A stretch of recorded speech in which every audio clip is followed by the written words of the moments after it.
Good afternoon, evening, or whatever from wherever you are. I'm back and I'm working on my game engine again. So, last time I left off with the game engine, I had introduced GLSL header files. So normally when you are programming shaders in OpenGL, you don't have the capability of um, using an include statement and including some code. So I added that feature, that functionality myself, because I foresee um, some great need for it. The way that I'm going to be designing my game systems.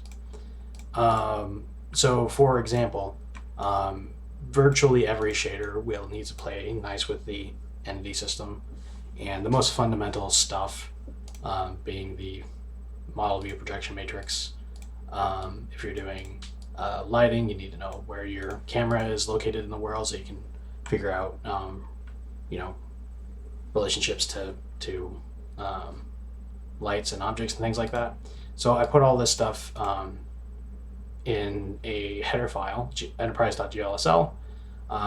The game engine now will load include files from within square brackets from the game engine itself. There's a folder alongside the source code folder called engine shaders where all the GLSL headers will go for that ship with the game engine. If you put it in quotes, then it uses the regular file system. So you can reference another location, like you can do your content folder slash systems slash whatever you want. You can still use the same file system that you use for your other content files. So that was kind of a big deal. And off stream, something that I did that was fairly quick was set up a default shader.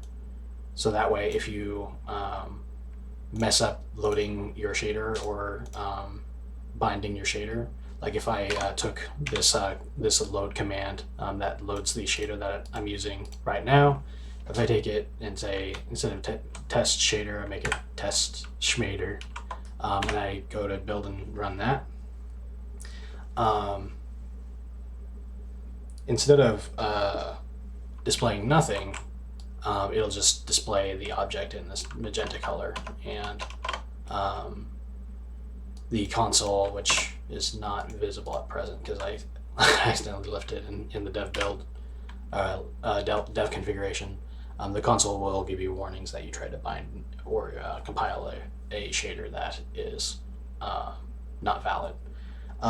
So that's a handy way to spot when there's a problem without causing your game to grind to a halt when you're testing it. So with that set up, the next thing to really look at would be actually getting a renderer made. The way that I've got the architecture of the engine set up is that instead of doing just one renderer and one rendering pipeline for all games, instead of prescribing a rendering pipeline, I'm making a rendering pipeline that's modular, so you can use some of the rendering code from the game engine if you want, or you can make your own from scratch, and you can reorder things the way that you want. So the way that is going to look, at least the way I've got it structured right now, is that when your game starts, this function game init is your application's entry point. This is where you set everything up. So you would set your initial game state from here, for example. So the code that's drawing that little Madeline cube on the screen, that's taking my input and so on. That's all handled within a state. So you have a global state machine that's handling how the application flow works, your game rules, and so on and so forth. but then you can also set up systems that work with the ECS system. The ECS system I'm calling Scene Manager. It manages everything that goes into the simulation. If you make a system that plugs into it, you can contact Scene Manager, register component type, say I want to make a new type of component. I'm going to call it a sprite. Here's the function that you call if you want to delete one. Here's the query function. So this is how you get a list of entities with this component attached. This is the serialize and deserialize function, and this is all stuff that I covered in one of my first streams. We set up ECS to work in this way. But in order to get moving on anything else, including an editor, which is going to become real important real soon to be able to actually construct scenes, to construct levels. In order to get all that going, I kind of need the ability to render text. I also need entity components that I can actually test with. So I'm going to go ahead and start with a basic 2D renderer. Probably this will be the basic 2D renderer that ships with the engine, but I am unclear about that. So we're just going to go ahead and start doing it. So I guess the first thing to think about is architecture-wise, where should this go? If you were doing a system for your own game, you would put the system in... Did I make a change to this file? I guess I did, yeah.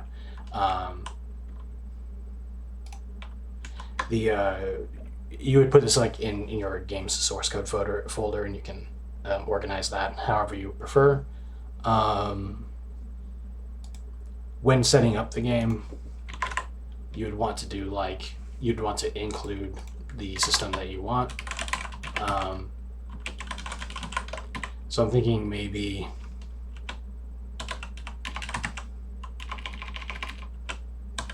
I have like a systems folder within the enterprise header folders. So when I go to load up the when I go to use include, I could maybe have like a folder that's dedicated to things like the renderer or whatever.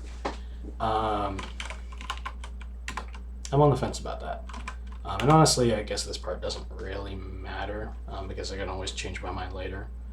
I think what I'm going to do first is I'm going to place this within the graphics folder. So it'd be enterprise graphics, renderers, I guess maybe, and then I'll have like renderer 2D. That's a lot of typing actually. So let's do enterprise systems, renderer 2D, or something like that. Renderer 2D and renderer 3D for meshes or whatever. And I expect that it would be like a separate system for different kinds of rendering, like anim sprite renderer maybe.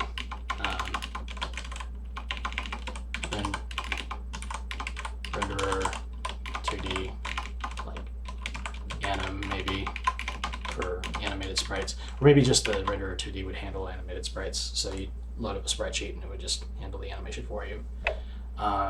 So let's start there. We'll go ahead and add. Go ahead and add a folder for this stuff. Add new folder, systems. Strictly speaking, these other folders are themselves systems. I haven't really figured out the lingo for systems that you plug into the simulation. Probably should have a different name than just system, but I'll just use systems for now. And I'll do renderer 2D. And actually I'll do the header directly within the systems folder.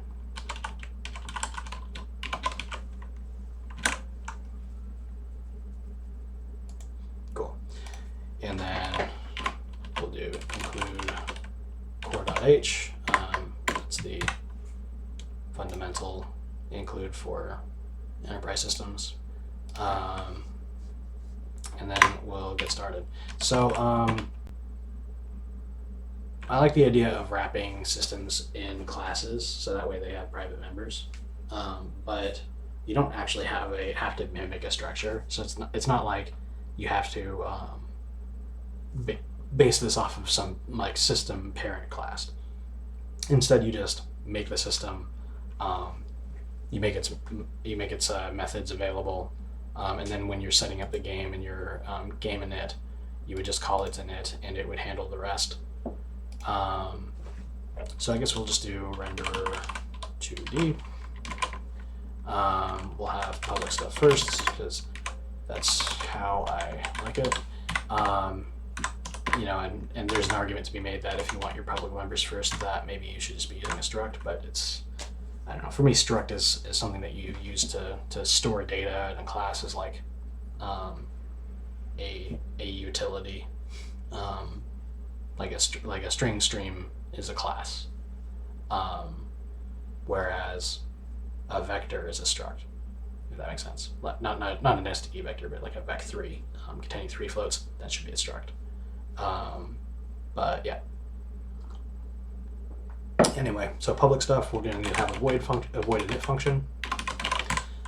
Just something that you would actually call in your game if you wanted to use the system. You would need a cleanup probably. Yeah, definitely. And then you would put the cleanup function within the game cleanup. So that way when the application terminates, it can wrap up anything it needs to. And then we'll need some additional methods to plug into the systems. So we obviously need a draw reframe, so we need a draw function. That would be just draw. This is going to be registered with the scene manager's scene draw call. So I guess scene draw would be more appropriate. And then for this one, I don't think we'll need any like pre-frame setup. If you wanted to have a pre-draw function, you could totally do that. So that would be like if you needed to do lighting calculations for the whole scene, you only have to do that once per frame, but not necessarily once per scene draw. Like if you're doing like split screen and stuff, maybe you want to do the lighting calculations all at once and then deal with the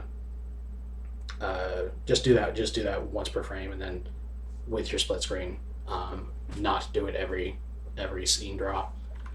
And I'm thinking that's probably all we need for now. Now, because this is going to be a system, I'm going to make these static. And then as we need members for the system, we can add them here. But we'll get started with the basics. So that, and then we'll go back to systems renderer. And we'll do add new item, and we'll do a CPP file.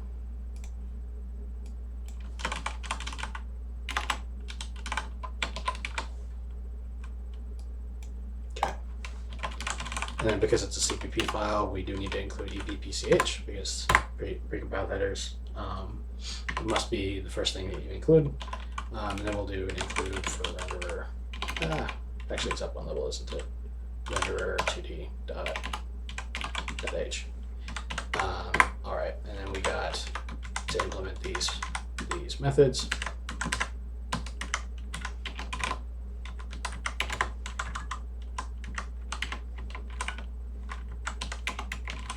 Okay, and get them in the scope. Renderer 2D. Now the renderer 2D class, I guess I might as well put it in the enterprise namespace technically this is not part of the engine. This is something that you plug into your game that is optional. So maybe it shouldn't go in the enterprise namespace, but I'm not so sure about that. I'm going to go ahead and put it in the namespace anyway, just to differentiate it from anything that might be from your game. And then I'm going to pin that on the left. Let me do using enterprise renderer 2D. And then we will just have to do renderer 2D scene draw. And because these are in the enterprise namespace, I don't need to do any other using declarations. I can just work from here. So the first thing I need to do, I will also need scene manager. Actually, I'm thinking about that. I'll have scene manager. Is actually already in the scope, but I need to include its header. Include enterprise scene manager, scene manager.h. And in scene manager, we've got a register component type. We've got register scene draw, and those are all the calls we have to do. Well, hey, how's it going, man? Yeah, I'm doing pretty good. How are you doing today? Working on some rendering. So we'll need the register component type, but I'll deal with that in a minute. Yeah. Today is Saturday. Yes, I had to check the calendar to see whether it's still in the week. Do anything fun? Teensy, yeah. Yeah, for me, I kind of depend on the Arduino library stuff to handle most of that stuff for me. Embedded is awful. Don't do it. Yeah. Do you use just C when you're doing your Teensy stuff? I think you can compile into C, can't you? Yeah, yeah. I know that folks have gone crazy, and they've done C++ and embedded the C++ runtime on their Teensy projects, but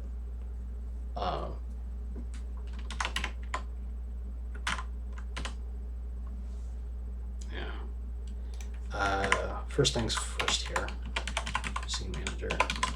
I need to do a register scene draw function, and we can actually just pass it scene draw for this. And I don't think you even need to do address of in C++ 17. I think you can just do that. That works.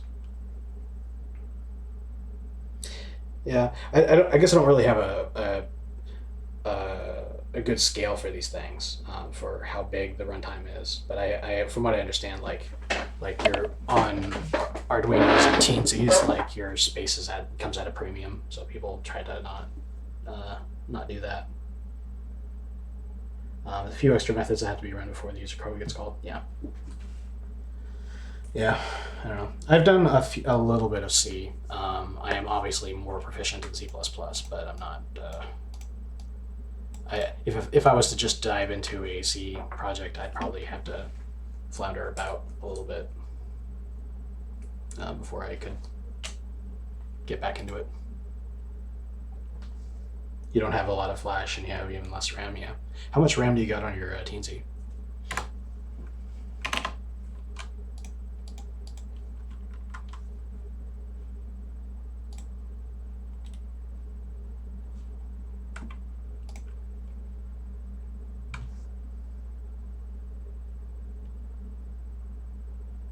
You don't have a lot of flash, and you have even less RAM. 1 megabyte of tightly coupled memory. Yeah, that's not a lot.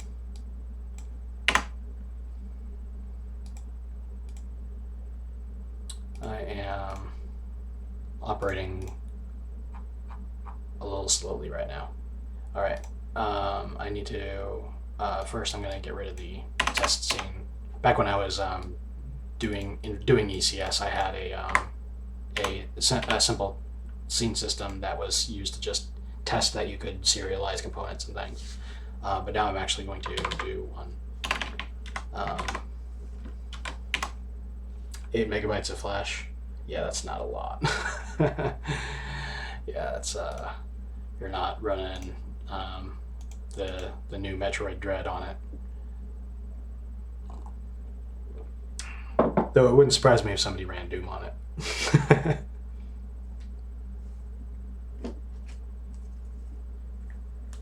Yeah, I don't actually have an Arduino. I do have a Teensy. I forget the exact. I think it's like 4.1 is the one I got. But yeah, I've worked with Teensy before. Yeah, it's pretty small. Yeah, definitely didn't suit my needs for the project I was working on.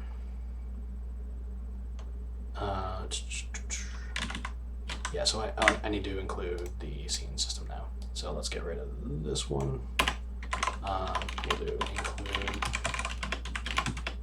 enterprise systems renderer 2D.h. What did I do with the Teensy? I was working on, and it's a project that is like, it's kind of like on hold indefinitely now. But I was working on a control surface for my digital audio workstation for my DAW software. It's basically just motorized faders, and it's meant to look like a mixer, but you got like a bunch of buttons and knobs that you use to control the software. So with I went with the Teensy because there would be like a whole bunch of serialization and deserialization stuff that you wouldn't expect to be a problem with with something that's just knobs and buttons. So like, for example, when you are working with the HUI protocol, which is the you use MIDI signals to communicate with the DAW, like you're dealing with like plain English commands sometimes. You're like it's like complicated, but like when you get a command in, you have to like reinterpret it from English to whatever you want it to be. It literally will just pass you a dump of English characters sometimes. So yeah, I figured that probably don't want to be doing that on an Arduino, but and also I needed a bunch of touch circuits, and the Teensy had a bunch of touch circuits built in, if I'm remembering correctly. But yeah, that's on hold for now. I just had other things I had to deal with, and it's not my leading project anymore. Yeah, it takes quite a lot of time, and right now I'm not in a position where I can like go back into to the shop and keep working on it. When I started it, I was living in Chicago, and I was going to makerspaces to get it done, and I just kind of didn't wind up having enough time to keep going in.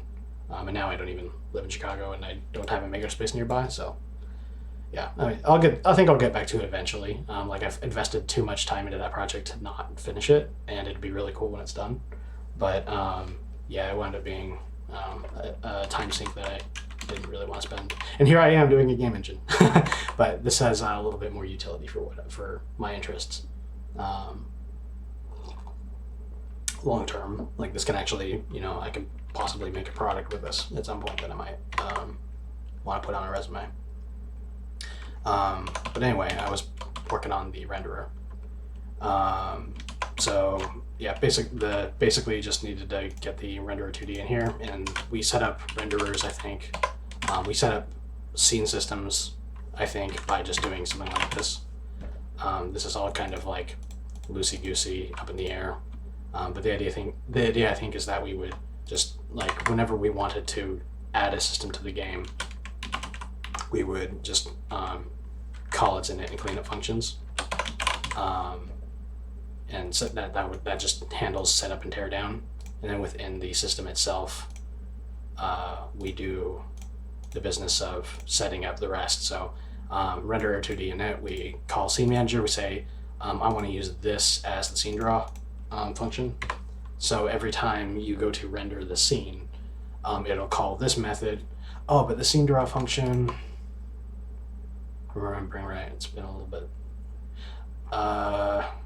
Oh no, never mind. I was thinking the scene draw function would be telling us which entities to draw. We may need that. I think what I might have been thinking was that when we do a scene draw callback, that each system would be responsible for calling its own entities stuff. So like the generic entity is only like a position, a rotation, and a scale. And it doesn't know anything about, sprites or meshes or skeletons or whatever. So it doesn't have enough information to know whether something should be Frustum culled. So the Frustum culling is going to be down to the system itself. So I think that makes sense. But let's just make sure that everything's wired up correctly.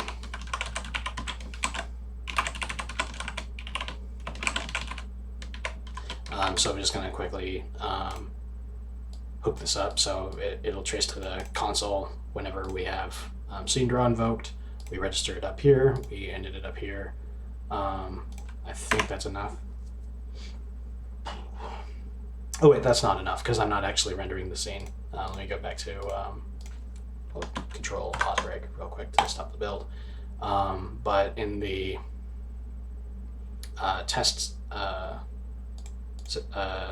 state that I've got going, the one that's drawing those Madeline cubes, I need to actually call scene manager draw scene.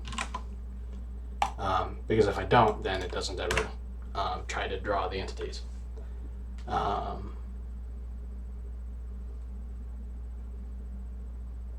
Yeah, this might be a little bit backwards from the way that other engines handle. Well, I say might. I happen to know it's a bit backwards from what the other engines are doing. But yeah, so we got the scene rendering, and every frame we got a draw scene call. So perfect. And then let's hop back to scene manager. Actually, for the purposes of working on the sprite renderer, I should probably get rid of all this. So that's that's the drawing stuff. That's the camera. I'm still kind of getting used to GLM, so it's not exactly smooth sailing with coming up with the just doing things like getting the transform matrix. It's counterintuitive to me because I'm still learning it. I'll leave depth test and blend mode to those values and then comment out the rest. And then clean up, I don't need these anymore. I do want input, and I don't need these.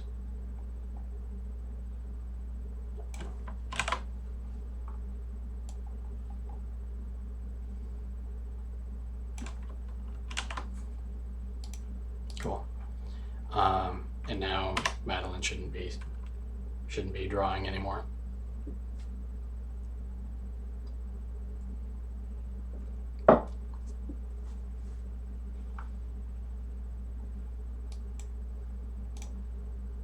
Be assert blue be stack 0th element is reserved for her. Oh, I go back. What did I miss? Clean up. I've got input pop context. I've got graphics pop camera still, even though I didn't push a camera. All right.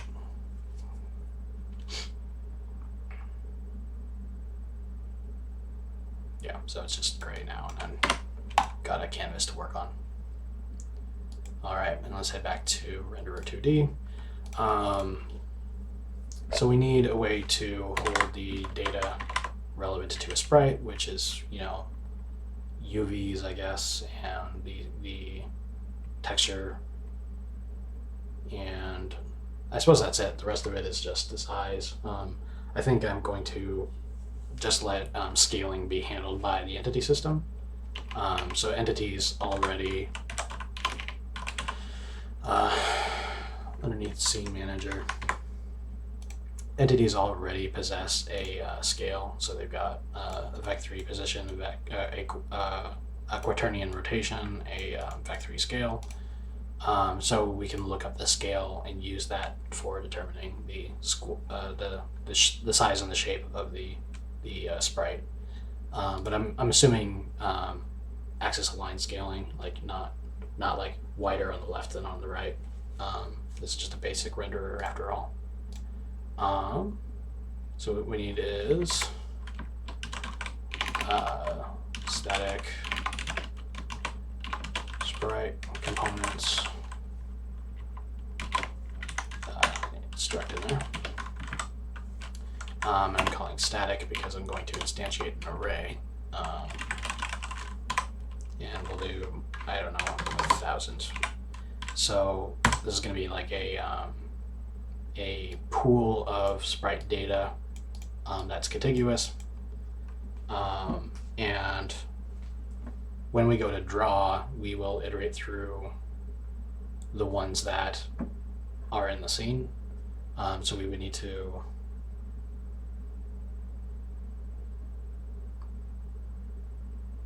no matter how you slice it, we're going to wind up having to iterate through some of these, but not all of them.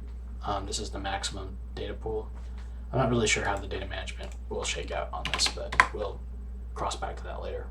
But we do need to have a path, so we'll do a hash name for the texture path. So the way that textures work in Enterprise is that you call graphics load texture or load texture file. It'll take the file, load it up as a texture and set it to the GPU, and then give you a handle back. And the path is hashed and then used to look it up. So if I go to, let me look at the example that I was working in.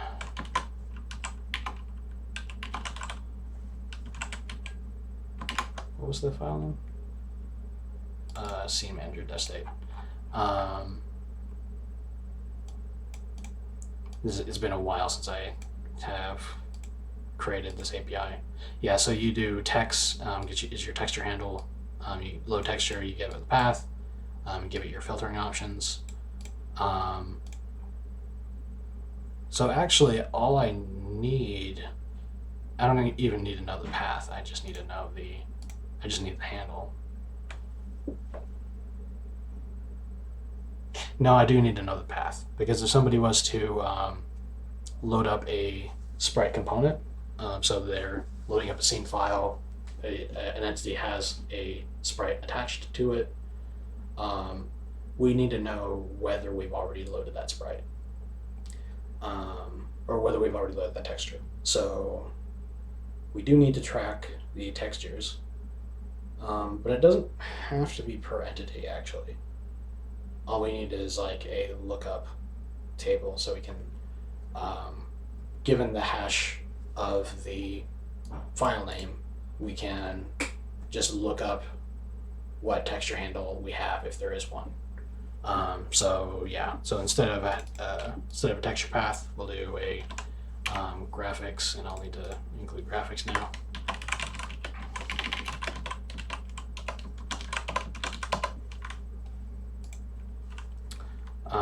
We'll need to do a graphics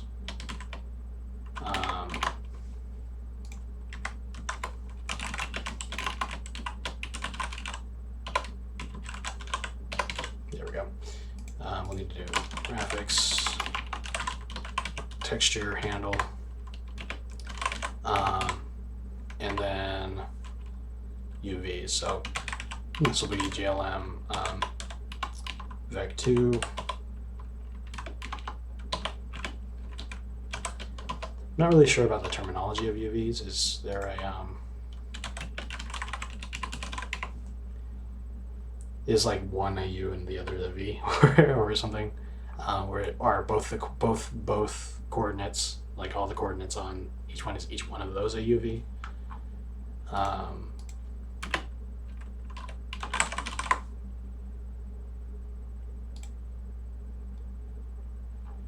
I'm doing a lot of this stuff for the very first time. Letters U and V denote the axes of the 2D texture because X, Y, and Z are already used to notate the, So U is like the X coordinate of a texel, and Y is like or V is like the Y coordinate on a texture. Okay.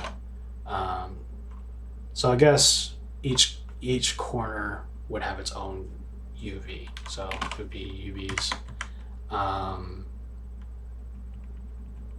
It's not necessarily uniform, so we'll need one for each corner. And we'll do, for storage purposes, we'll do like in a clockwise fashion. What am I doing? That goes after. And I think that's probably it. So we just need to do a register component type on it.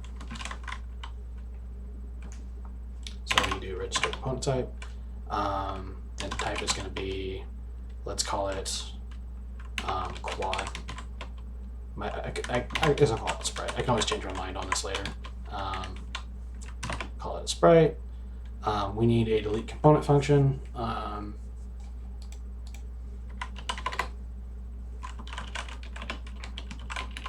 So that would be static void delete component.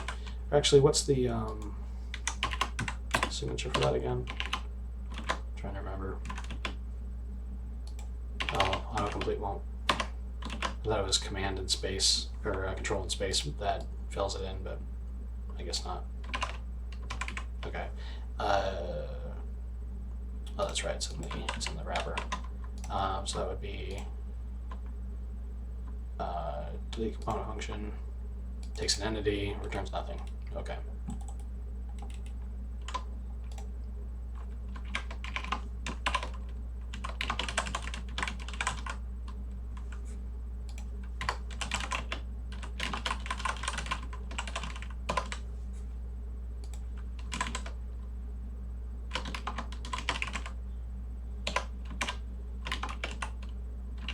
Okay. And then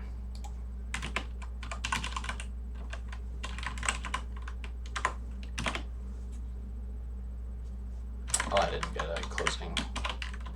There we go. And then a query component function.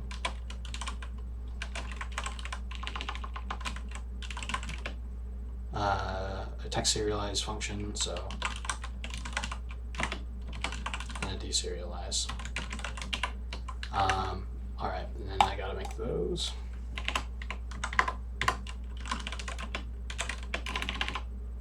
I think a query components was returns a vector of entities and accepts nothing.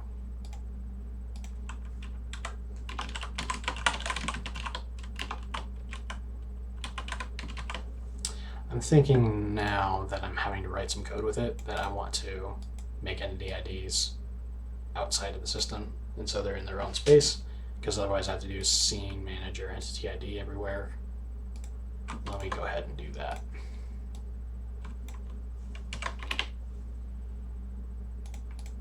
It's okay for these to live inside, but it should probably be out here. Actually, it probably should be outside of the enterprise namespace, now that I'm thinking about it. Because otherwise, if I'm not working in an enterprise system, then I would have to dereference it all the time. So let's do that.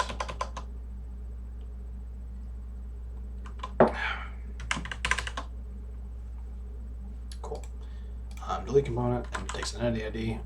We're returning in a vector of entity IDs for the query components function.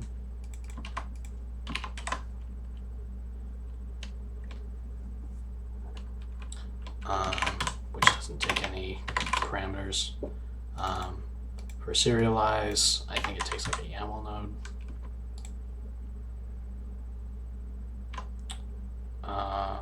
Takes serialize function. It returns a pair of what? Oh, that's the storage. I'm being tired. So it takes the entity ID, takes the YAML node for serialization, and returns true if successful.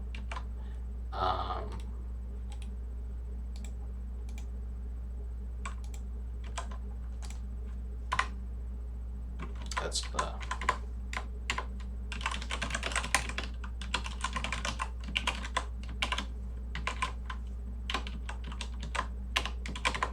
there we go. And then deserialize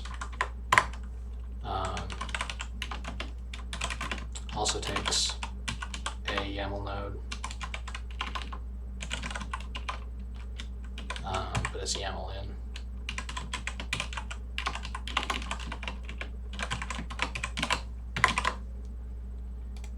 And then, oh, is that not, am I missing something? Bool, oh right, it does take the end of day ID because that's parsed out by Scene Manager instead of, yeah, cool, all right. As I go through this, I'm evaluating the usability of the API that I've got.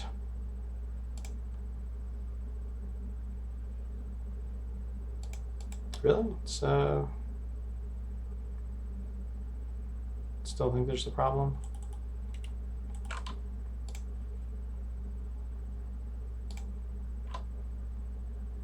Oh, it also returns a bool. Okay.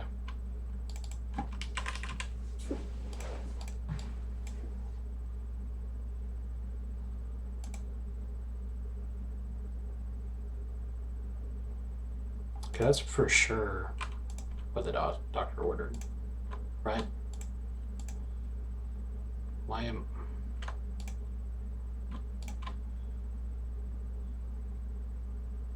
entity?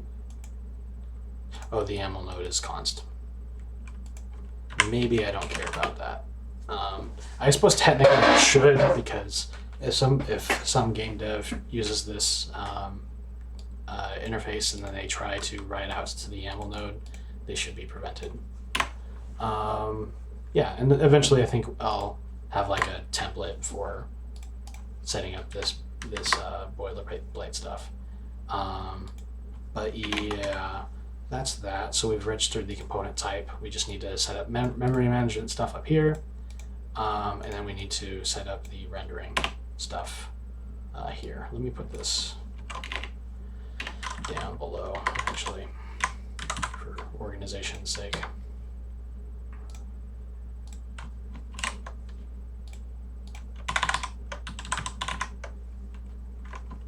Okay. And for the memory management, eventually I'll need to have an add component function, I think. The reason why I don't require one right now is because I would need to have like an editor for that to matter. Whenever we add a component, it'll be in the deserialize function right now. And if we're adding from code, like if we're making a game state that wants to add a a sprite component to a entity programmatically, then they will be including render2d's header anyway, and they can just invoke whatever function I make, so we don't need to register it with Scene Manager, I think. But yeah, for now we can just use the delete function. So how would we manage this stuff? We do need to have a way to check whether a texture has been loaded for another sprite.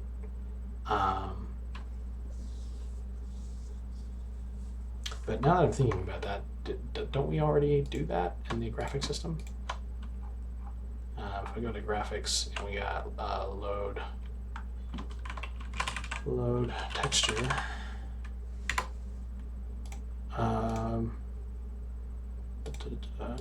texture, so if texture reference count, texture handled by path. So yeah, actually we do track texture handles already. So we don't create a new texture on the GPU if it was already loaded, and we just return the same handles before. So yeah, we're good with handles. Then I can just call load texture every time, and then not have to worry about it redundantly loading out textures. Which is handy. So actually I don't need to track anything there. I guess I do need to track which components are, which component indexes are available.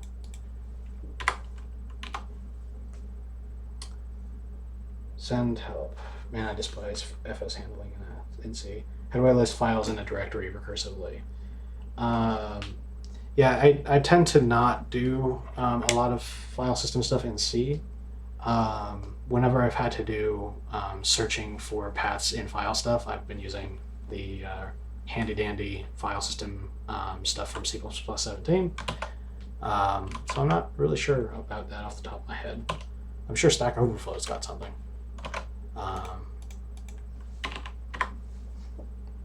Sorry, yeah. Are you? Is this for? What's this for? Is this still for the Teensy thing?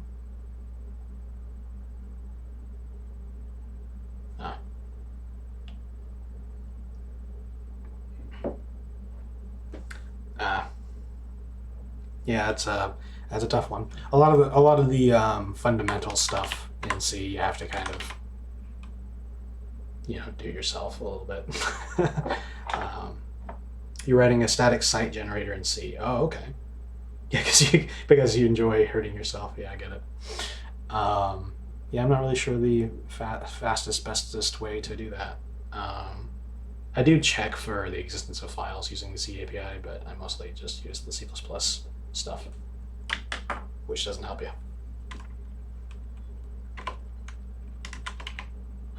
I think what I'll do index tracking the way that I do for entities. I'm going to do a std vector size t type. Technically size t because that's the type that you put in for, yeah, it's just a technicality to deal with compiler warnings that I'll probably get.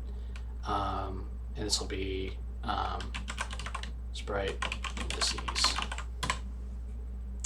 And that actually might be a little bit confusing later because of the way that I'll do quads, but I'll deal with that later. And sprite indices, what I'll do is, let me do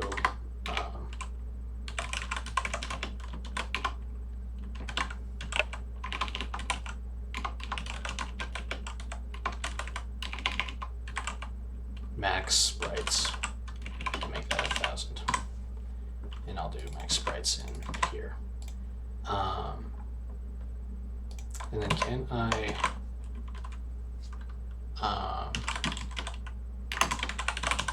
in the std vector, can I just do a size allocation in the constructor?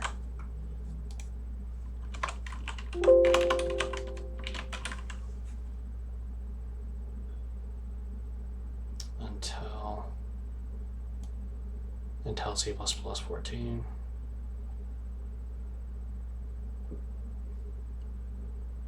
So I can if I provided values, which, whatever, I'm going to be providing values in the init anyway. So what I'm going to do is for sprite indices, I'll do for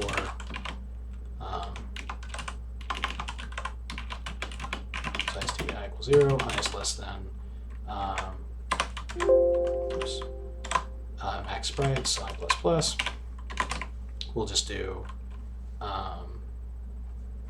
sprite indices dot place back I. And to prevent all kinds of reallocations, we'll just do the allocating up front. We'll do sprite indices dot reserve. I can do max sprites. Because this won't actually make the size big enough. It'll it won't add elements to the vector, but it'll make sure that there's enough memory for all the indices I'm going to add. And what I'll do is, let me do this backwards. Let me do max sprites -1, or yeah, -1, and then I'll do I is greater than or equal to 0. Actually, that's always going to be true because this is a size t. But I'll just do int. And then it'll do the type conversion natively. So it'll start from the last index and go until the first, except for that's greater than or equal to. Yeah, and so what I'm going to do is I'm going to, every time I go to add a sprite, I'm going to take a sprite index off of the stack. There will always be, the low numbers will always be on the top. So if you go to delete a component, that I just push that index back on the stack, and then I can reuse its data in the components array later on. There still will be holes, but there will be fewer holes. So it'll be fine to iterate through the components when I go to draw them.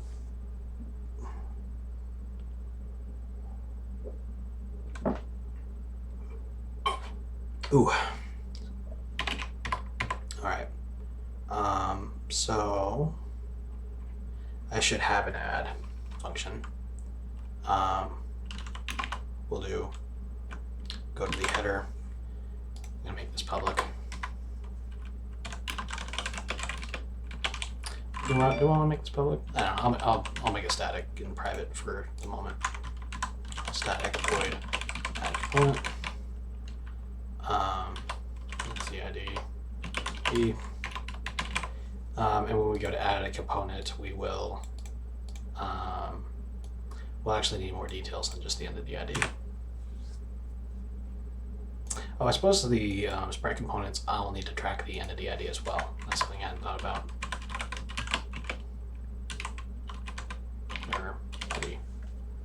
So I'll throw that in the sprite components.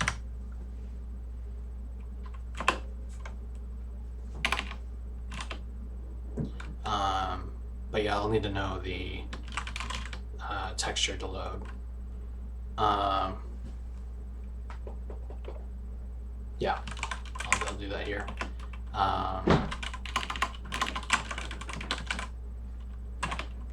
And then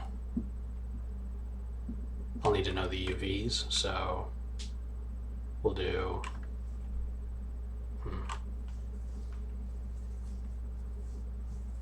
yeah.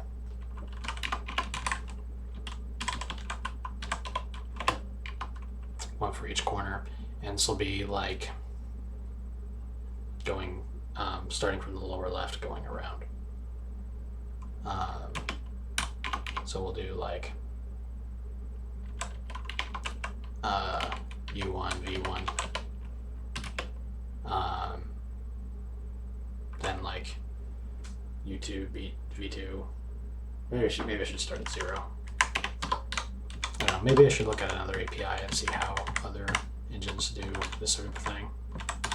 But I just kind of want to get something going. U1VO, U1V1, and then U0V1 for the last.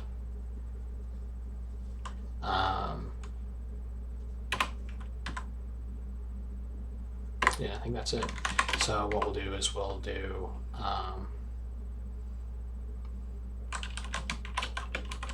get an index from the index pool.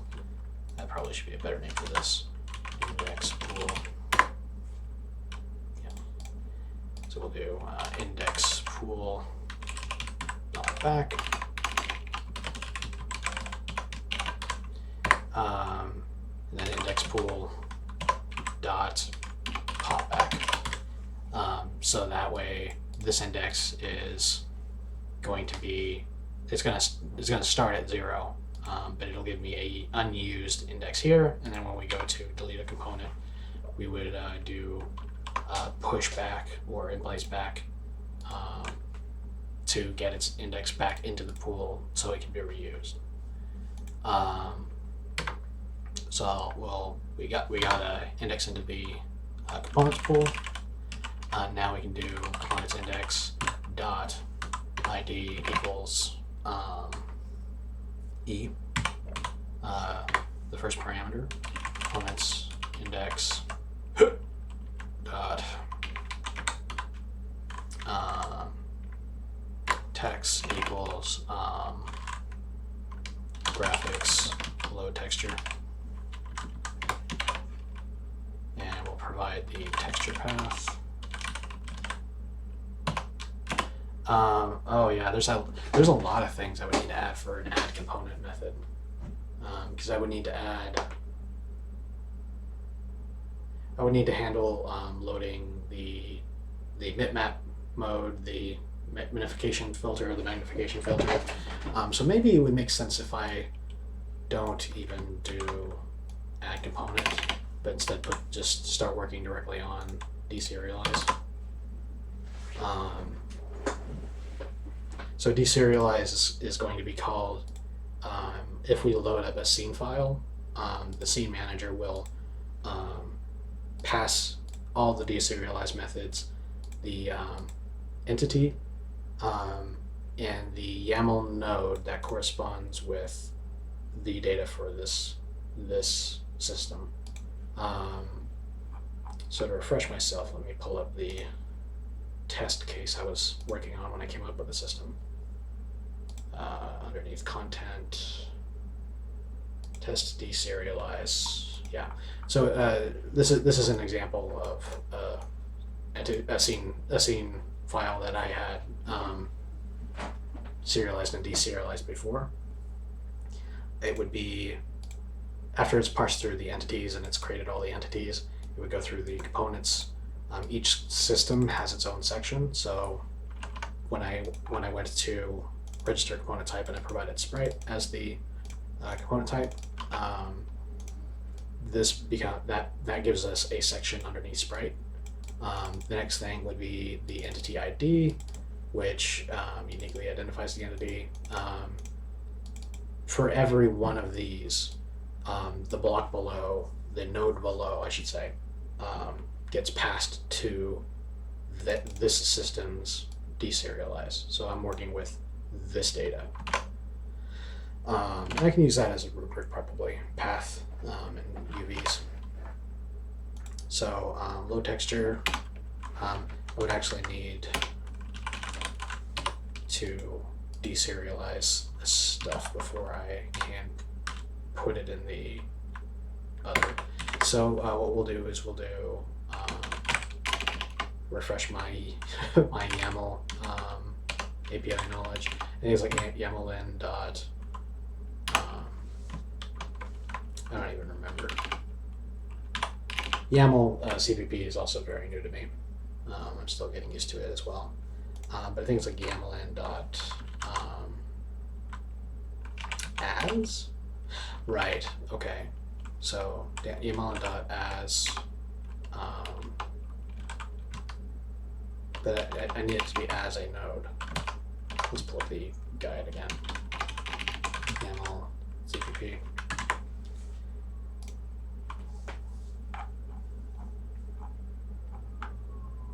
Because the first thing I'm getting is a map, and then I have to dive into that map and get the subdata.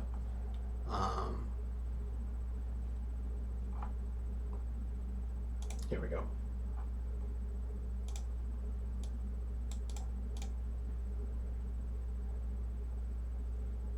Got it. So I check YAML.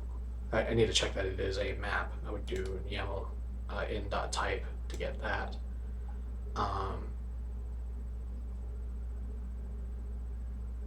Once we know it is one, I can reference the key by typing it in with the square brackets. That's right. So YAML.type, if YAML.type equals YAML map. No, that's not right. Type, no type map. then we will proceed. Else we will return false. Which actually tells me that I need to move this stuff into this, and then that'll eventually return true. Okay, I'm slowly but surely piecing it together. Right. So that stuff comes later. We know that it's a map, so we can do YAML, YAML in dot or square braces, and then get the key. The key we're looking for is path to get the path to the file. Then we got dot as, and I can cast that to the appropriate type, which is actually just as a string. And then, right?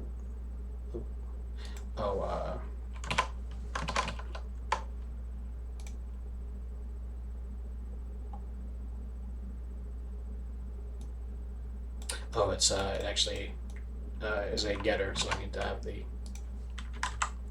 parentheses on the end. And then I need to check whether it has the key first. Okay, I'm getting it.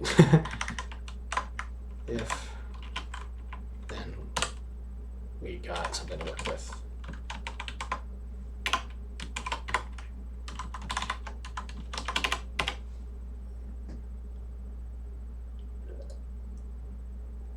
So we got the path. We need to hash it. No, we don't. We just need to pass it to graphics load texture. So we would do components. I guess we'll get the index first and then use that spot to write, and then we'll only pop the index out of the pool after we've confirmed that we're going to be using this. So I guess instead of doing an if statement for each one, I'll do if YAML in path and YAML in UVs. Yeah.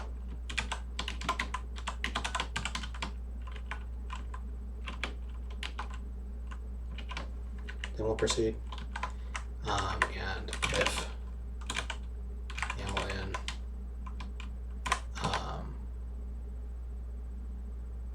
I need to have all of these subkeys underneath UVs. So I actually have to do if YAML in UV UVs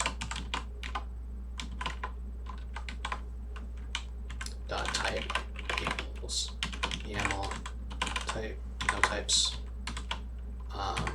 I need that to be a map. And then I need to know that we have subkeys x0, y0, and so on.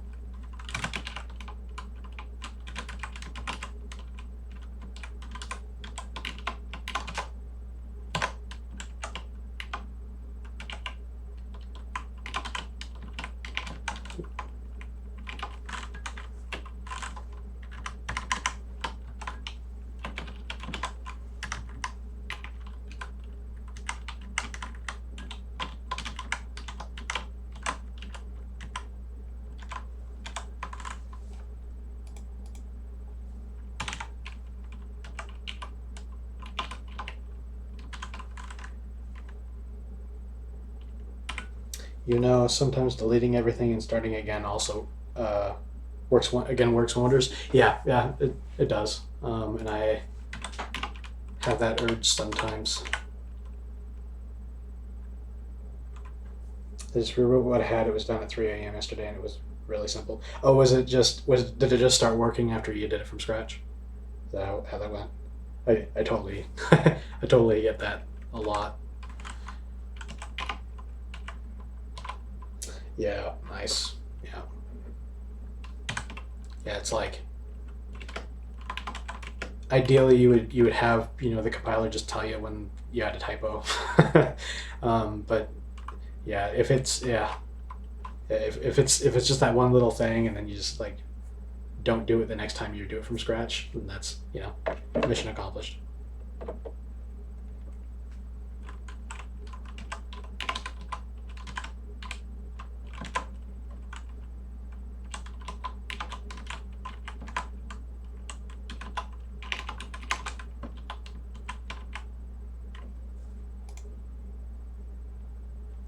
Okay, so YAML x0, y0, x1, y1, x2, y2, x3, y3. All these if checks are important that I'm not casting any data to the wrong type, because the YAML library does throw exceptions, which is one thing I don't like about it. So unless I want to wrap everything in a try-catch block. Oh, but you know what? Actually, I do have to wrap this in a try-catch block. I fucking hate that. It's such an intuitive YAML library, but something that drives me nuts is that they don't offer a helper to check whether the thing can cast as a string. Instead, you're expected to do a try-catch block, around the caster and then catch, and they have their own brand of exceptions. Catch, I think it's like YAML exception cast, or YAML cast, or bad conversion, I think is what it is. And it's like, yeah, but that's how it is. So need to do components at index dot UVs equal, that would be YAML in. What's wrong with this one? Expression must be a modifiable L value.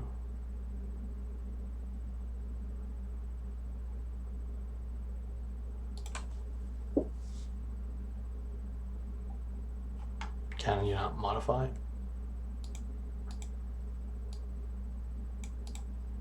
It's not like it's read only or something. I'm probably overlooking something because I'm drinking.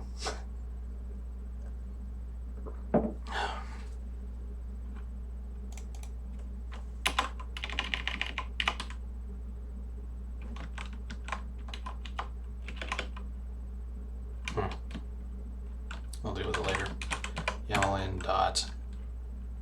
YAML in at UVs.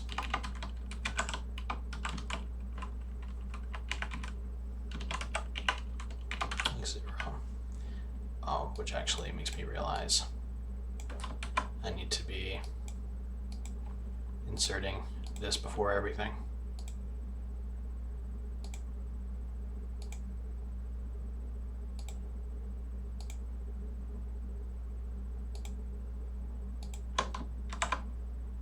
Yeah. And then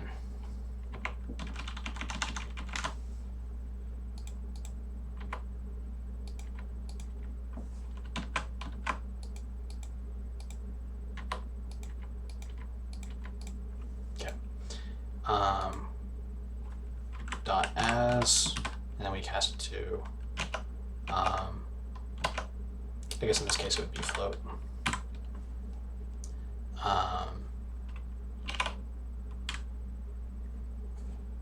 And it still doesn't like that. Smart components. So it's a static array of them.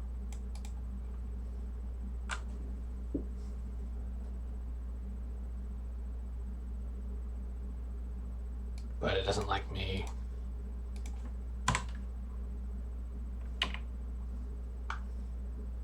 Oh, because they're vectors. I'm being an idiot. Dot x. Yeah, or arrow x, because it's what? Why is it doing arrow x?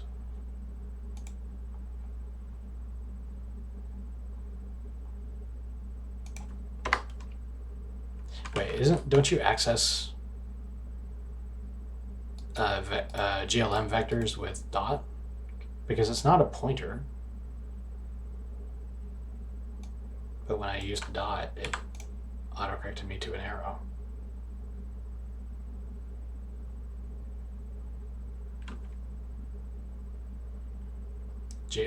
Expression must have class type. It has GLM vec2 pointer. Oh, it's an array. Oh, I'm tired. Well, GLM doesn't have a union going on with vectors. They are stored as separate elements, which is like, so like if you were to set the value, it actually does set R as a separate like place in memory than X, even though it does RGB or XYZ. That's my understanding, because when I was working with this earlier and inspecting it, it was like giving me multiple values. I don't know. I'll have to dig into it. Ideally, it would be a union, right? So that way, it's if you're using R, it's using the same memory as X. But I actually don't know the answer to that. But the problem is not that it's operator is wrong. It's that I, the operator, am wrong. I just wasn't remembering that I needed to access this as an array element. So I need a bunch of these. So we'll do the X and the Y for that one, and 2.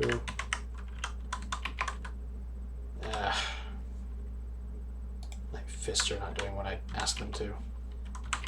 And actually, that's all I need. Cool. And then we'll do .y on all of these. Cool. And then this will be X, Y, and we'll do like so.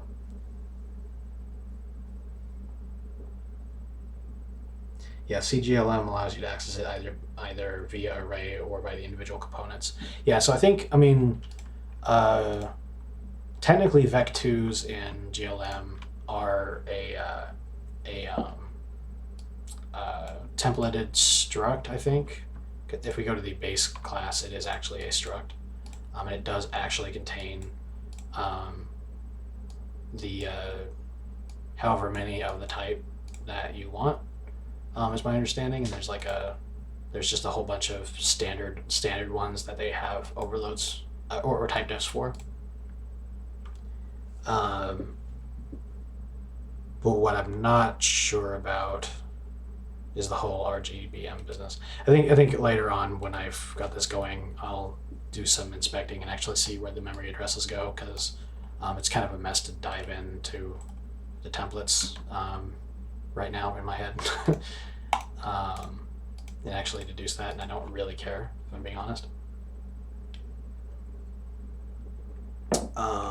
But yeah, so here we go. So we're checking for path and UVs. If UVs exist and they are a map, then we check if the all the subvalues for UVs exist, and if they do, then we try to convert them. And then in the catch block, we just return false. I don't need to do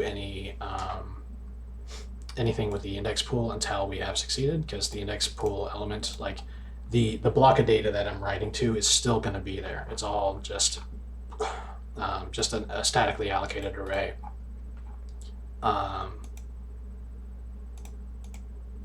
Or globally, I'm not sure of the terminology here, but it's something that's just allocated in a contiguous block. That memory will still be there, and it still won't be used until somebody actually calls indexpool.popback.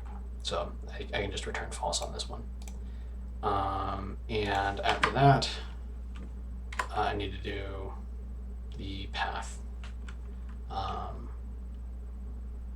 Actually, I need to do, well, I don't actually need to do a try-catch block around path, because it'll always be convertible to a string, because it starts out as a string. So that would be components at index dot text equals graphics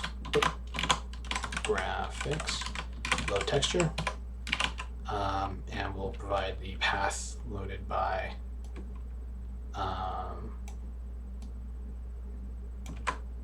the YAML path dot as std string, and then for minification filter,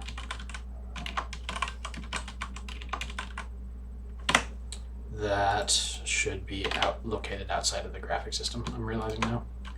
I'll probably leave that, but oh,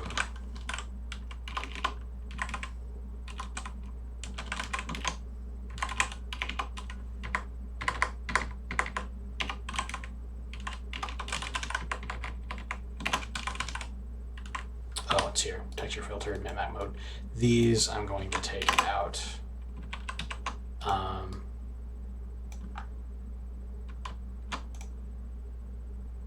going to take all of these out of the graphics system directly and put them up here.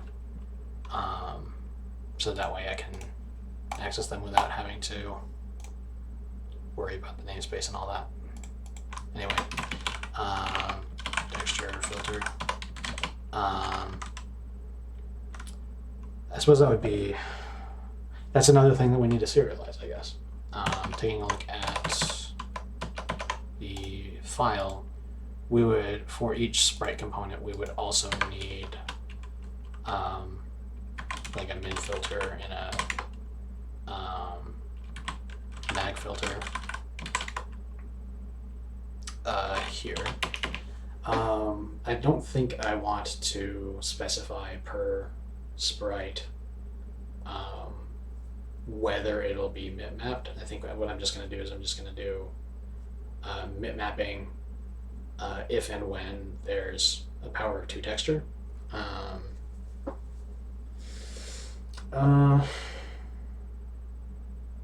But how about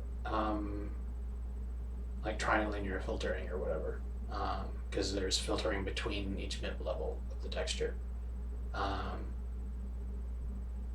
suppose that's something that I would want to specify per sprite. So yeah, I'll go ahead and serialize that too. I think in like long term, what I'm going to do is instead of having like a sprite component serialize all these data points for every sprite, I'll introduce like a texture import asset file that contains it, and then you just reference it in your sprite, and it'll just load the texture as you specify for that texture loading asset. But for now, I'll do it here. So min filter, mag filter, and then mip mode as well. So it'd be like min filter would be one of a couple of strings. So it could either, yeah. So I'll want to borrow those from the enum itself. Anisotropic filtering. It's not hard to implement, I just haven't bothered yet. Because technically anisotropic filtering is an extension to OpenGL. It's not something that you can just do out of the box, which means I have to set up extension on both Windows and Mac, and I haven't bothered yet. So we got nearest linear and non-nearest linear. Head back to Render 2D. I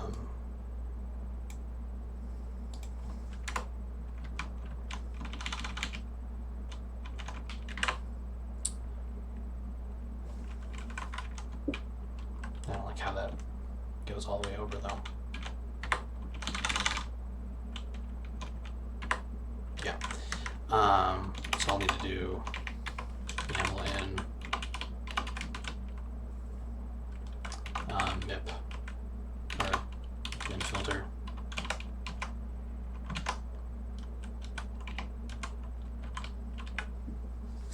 this means I also have to throw in a check for min filter and mag filter. So great.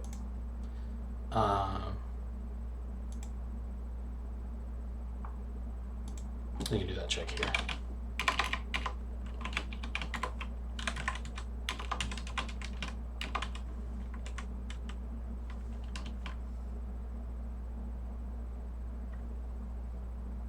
Actually, no, I would do that check alongside path and UVs because those are at the same level.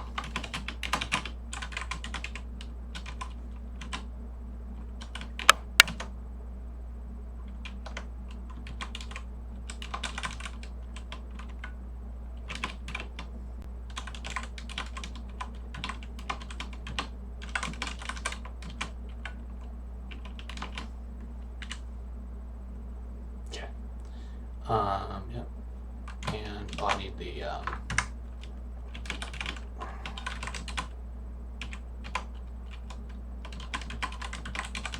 mid mode as well. Okay.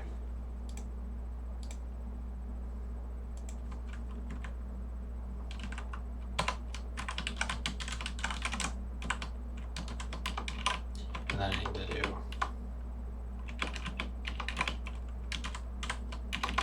equal to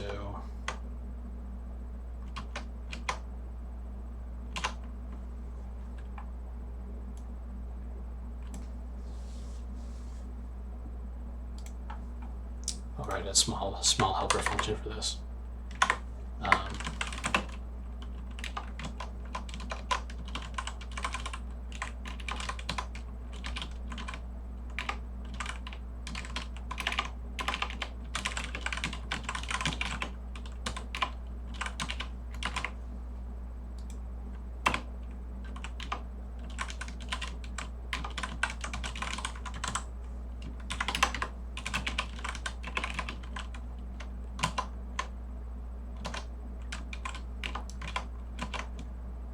I think it's literally only linear and nearest right now for my texture modes.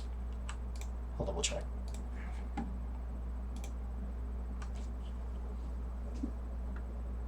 Yeah, nearest to linear.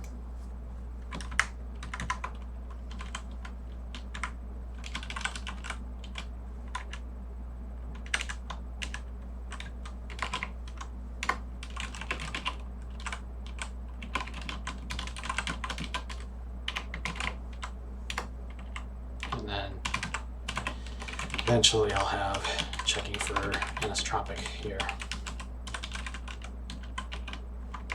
But for the moment, I'll just throw it in comments and remember to come back and fix it later. Nearest linear, and then I'll do a similar function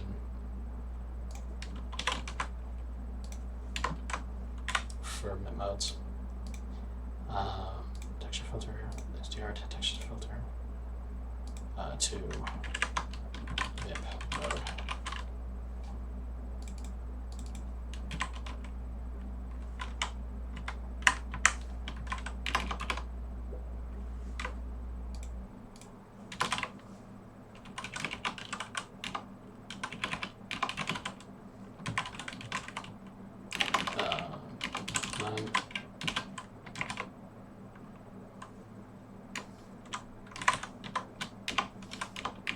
Suppose I could just be typing the actual code first instead of just the blocks. Return min mode none.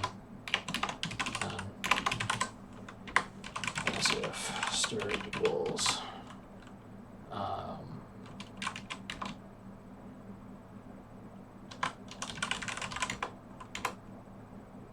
nearest linear. I think I would have all this memorized at this point, but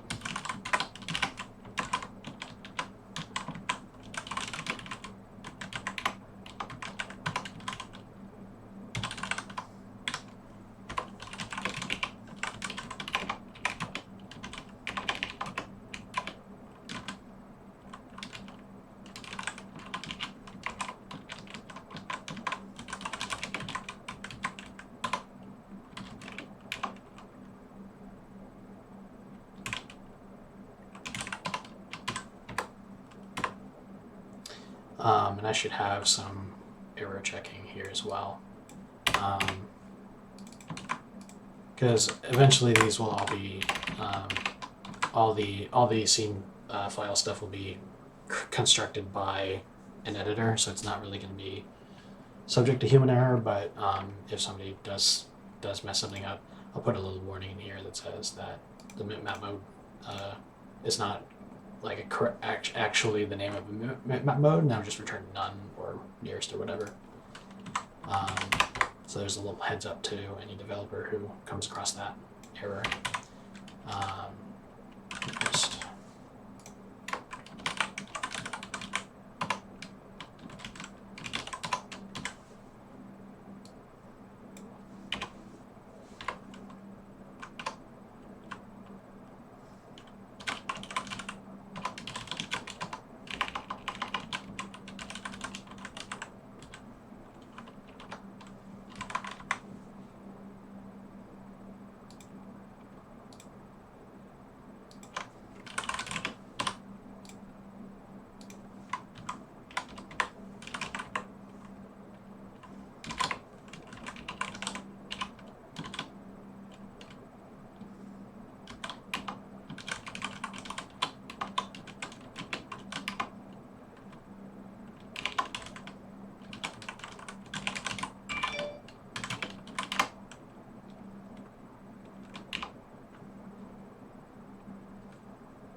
cool.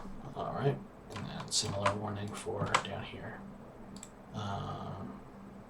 It's not a map.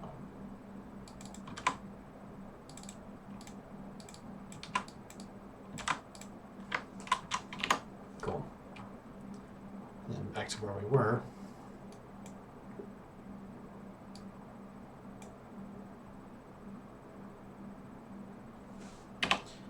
We've got the minification filter as a string. We want to do stir to mit mode. Is mit mode the first? Min filter. Okay.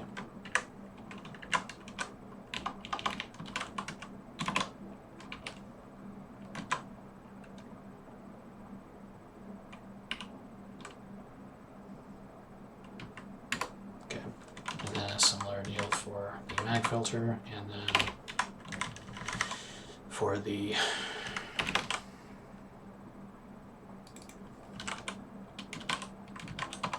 net mode.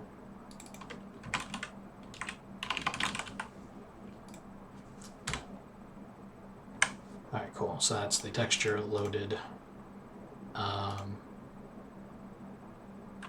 But if it's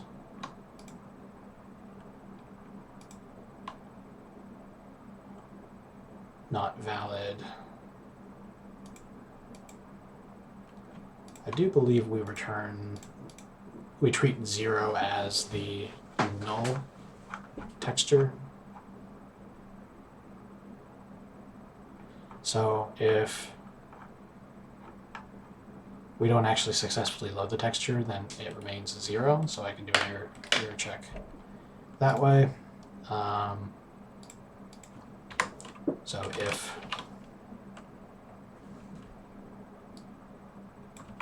components index.text is not equals 0, then we will return false here.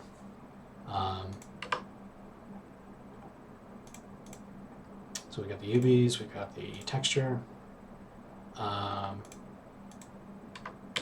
I need anything else? And the path is for loading the texture.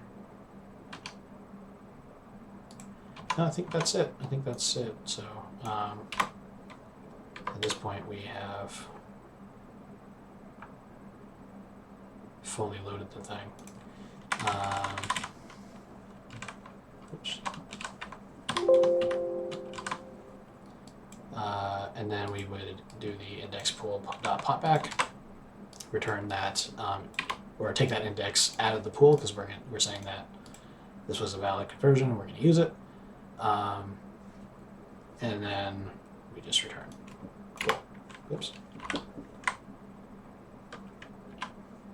Now I just got to do an else, return false after all of these checks.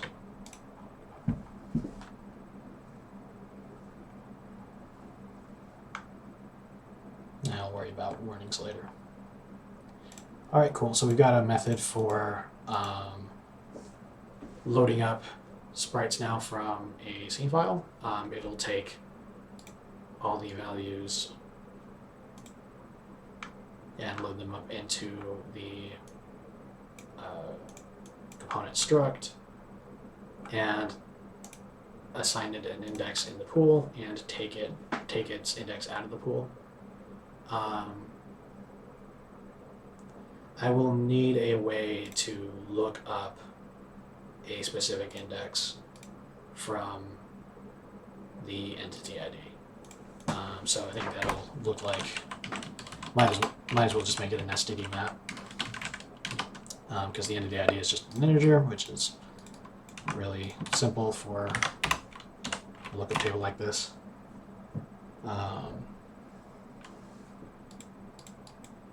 And then we map it to size t for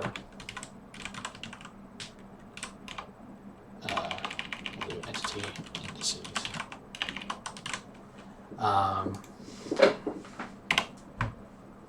So this is assuming a one-to-one correlation, one sprite per entity.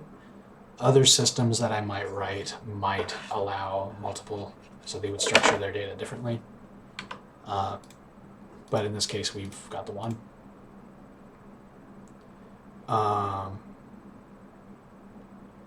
So underneath deserialize, we've loaded up.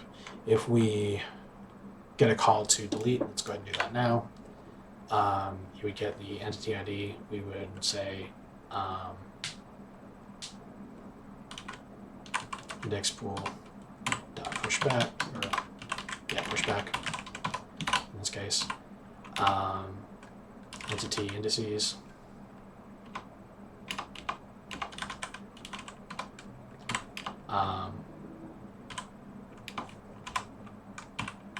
At E.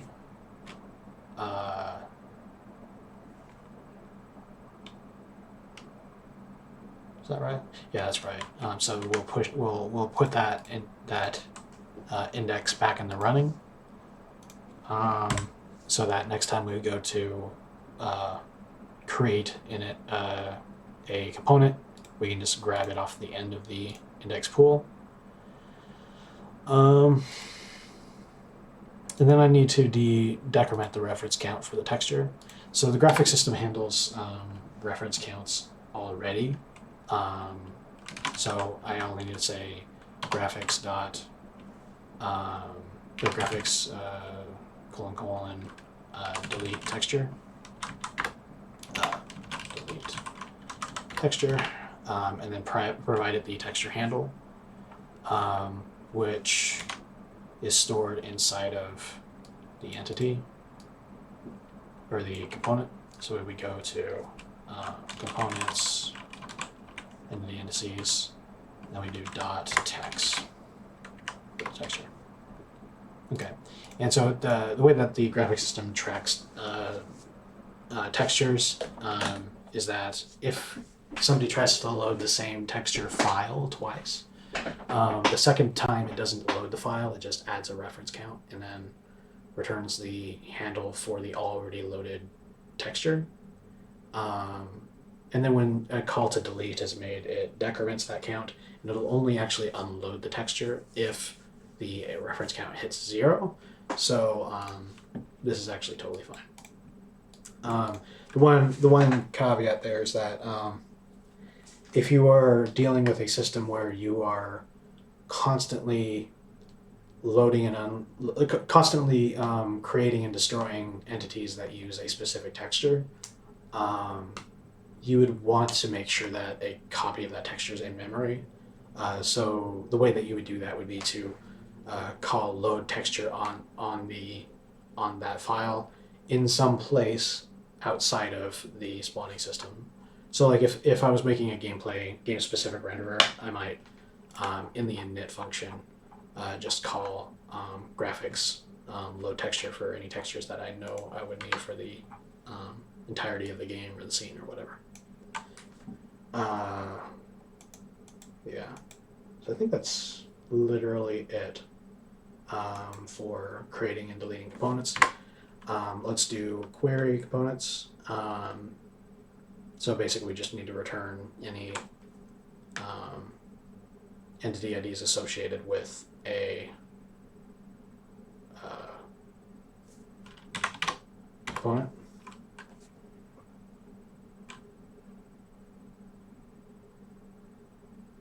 So trying to think of the most cache-friendly way to do this.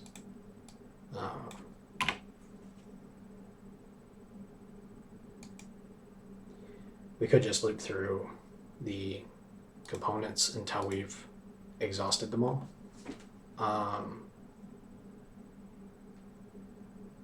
It's possible for there to be holes.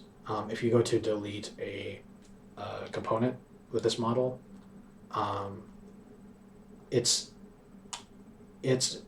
element in the array will be the next assigned to a component, but it still might be empty. So we wouldn't be able to do, for example, like a count of how many we have at one time, and then just loop from 0 to whatever in the components. Because while that will be largely okay, there will be 1 or 2 in there that will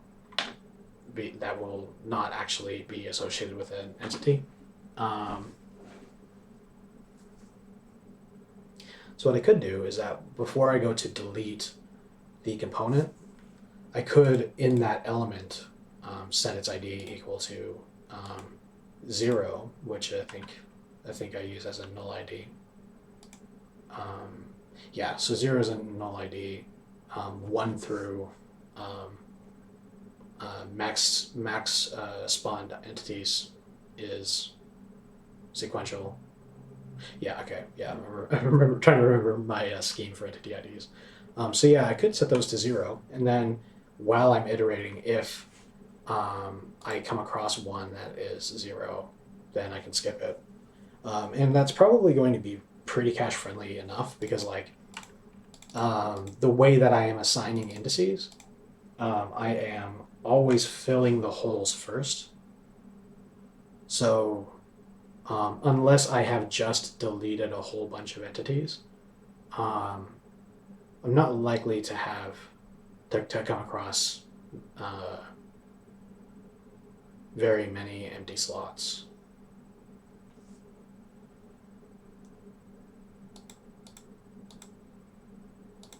But if I wanted to go straight, more targeted approach where I'm exactly dealing with the sprites that actually exist in memory,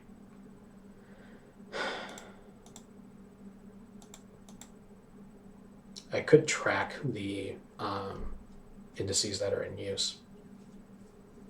So if I had a vector, for example, that I push back every basically do the inverse of the index pool, like an index anti-pool, where I iterate through that whole thing to get all of the indices that were removed from the pool.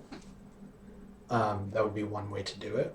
So just every time I take an index out of the pool, I add it to the anti-pool.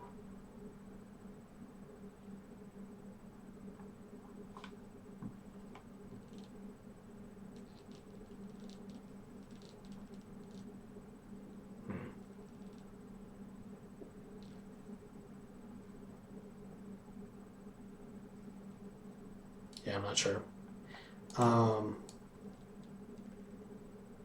That seems like a waste of memory, in my opinion. I mean, not that this is much memory, but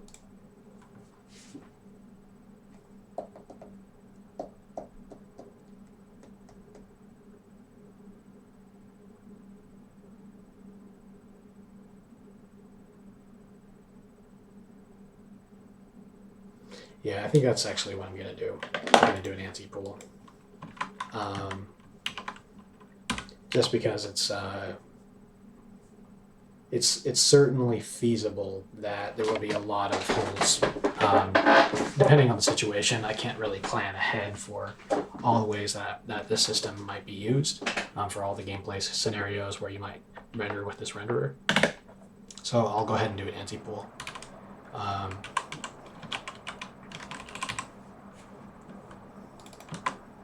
And basically anytime I would use the pool for pushback or pop back, I would do pop back or pop. Well, that's not. Oh, okay, that's not going to work. That's yeah. Okay. I was thinking that you could just take and maintain it, but the difference between the pool and the anti-pool is that if I was to use a anti-pool for tracking all of the indices that are in use, I would be removing them with random access. I would not be removing them all from the end, which defeats the point. So yeah, I guess I'm going to have to do the first approach where when I free the element in the components array, I set its entity ID to 0, and then I just iterate through and skip the ones that have 0, and then just count on the fact that I'm always reassigning in empty spots to make sure that I'm keeping within the smallest possible range of memory while I'm iterating through. Okay, yeah, I don't like that very much, but that's how it's going to have to be until I think of something better. So I'll get rid of the anti-pool in there. And then before we do pushback of the index, we're going to go to components, index, we're at entity indices e dot id equals 0. Setting it to the null id. And the id is the last thing that we assign before returning true in the deserialize function, so that should always be 0 unless we have successfully loaded something. Cool. And then when we go to query, we'll do for, well, I'll need a counter now. Static, so let's do num of components 0. We'll do for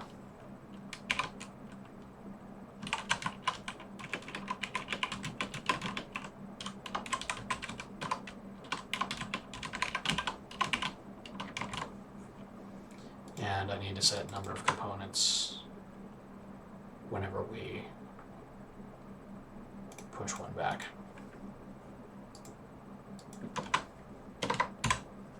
Cool. And then we would go as the entity IDs, return val, and then we'll do if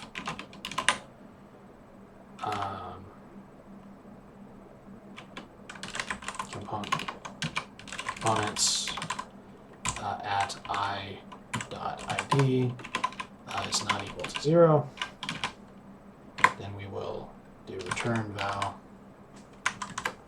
dot pushback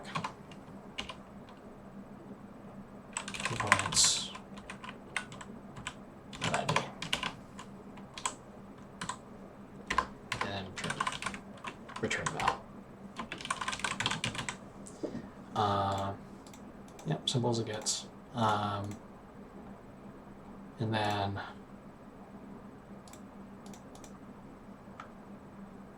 this is one where after I've gotten an actual project, like an actual game project going, I would want to actually gut check myself here and confirm that there's actually not many holes in the memory, because if this winds up being like really disjointed memory, then I'd rather have a different solution, so I'm not iterating over a bunch of elements that don't actually represent a component. All right, good. Query's done. So, yeah, deserialize is done. Yeah, we're almost to the drawing code. like I'm putting all this time into getting the just getting components working. So that way, when I can just construct a scene using a YAML file. Yeah, CGLM allows you to access it either by an array. Oh, that's something you said a long time ago. I thought there was a new message that came in. All right. Cool. So scene draw. Let's go ahead and do it with the serialize.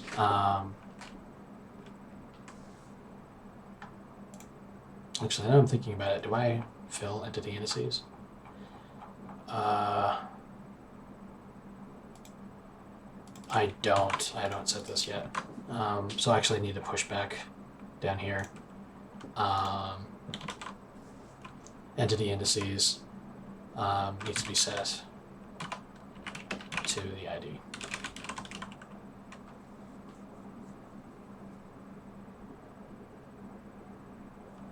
The FS walk is actually surprisingly easy.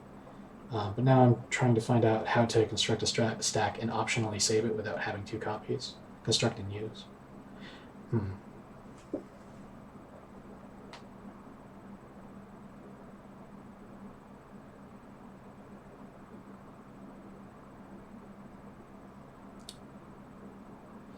When you say the FS walk, what do you mean? Oh, the file system walk? Oh, yeah, when you're going through the all the folders.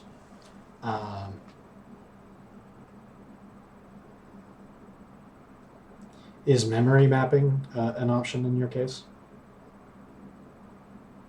Because if you have memory mapping, then you can just directly access the data.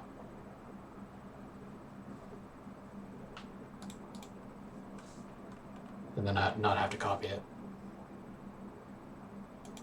Strictly speaking, it is making a copy, but it's, yeah.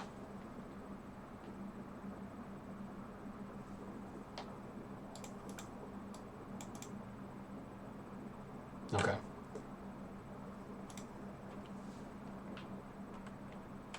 Oh, maybe I'm not following what you're trying to do. You're trying to construct a stack, like just a block of memory for allocating memory, or I guess I'm not following. Oh, a stack of directories. So you mean like a chain of folders?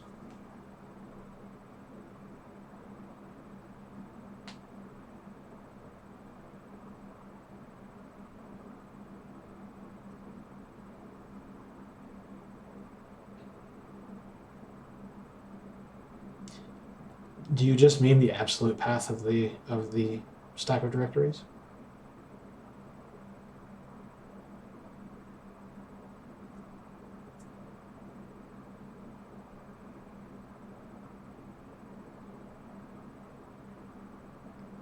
Because when you say stack, I'm interpreting that as a path to the file, like all the subfolders getting to it. Since the FS walk is destructive, I think I have to keep a copy of all of the directories that were found and return that. No as a stack that grows and shrinks.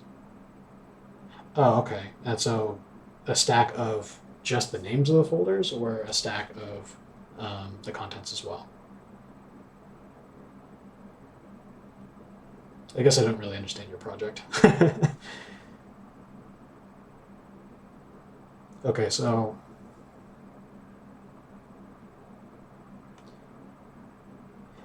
a stack of absolute paths to the folders. But why do you have to do that, though? Because, I mean, an absolute path contains all the subfolders in it. Can you just use the one string and then take off the last folder when you go down in the stack?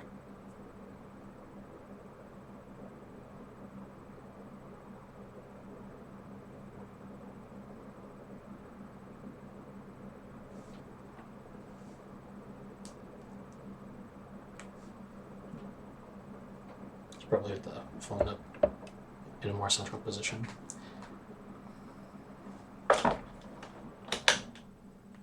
say I want to use this walk to read out the files in a directory recursively, then remove all the files and subdirectories. So you're talking about deleting an entire directory tree?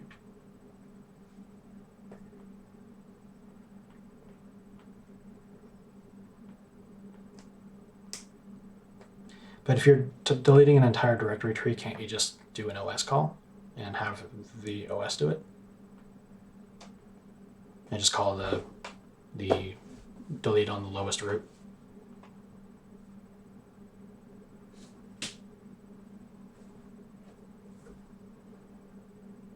So like on Windows, you can just do a remove directory call. I forget the got it. Yeah, I see what you. Yeah, I get you. It's yeah, you're in. Wait, I thought you were in Eastern time. Maybe we didn't talk about your time zone, but no, I get you. Yeah, that's EU. Got it. EU. There was somebody else who had popped in here. Like when I was first getting started, that was Eastern time, and I must have got you confused. Yeah, that's yeah. Maybe get some sleep and do this in the morning. um, you'll feel better and you'll think more clearly. Yeah, yeah, that's tougher. The like I don't know I don't know what they've got in C land, but it wasn't until C++ 17 that C++ had a platform independent way of doing this. Because prior to that, you had to use ifdef and conditionalize to get to wrap around your platform specific calls. But yeah, in the absence of something like that, then you kind of have to. What platforms are you working on for this? This is a.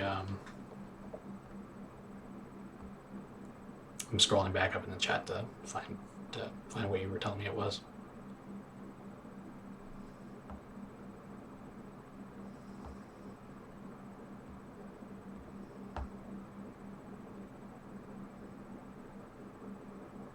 Linux, yeah. Linux is got a really approachable file system, but good news is that most of the stuff you'll write API calls for Linux will work on Unix as well, so work on Mac.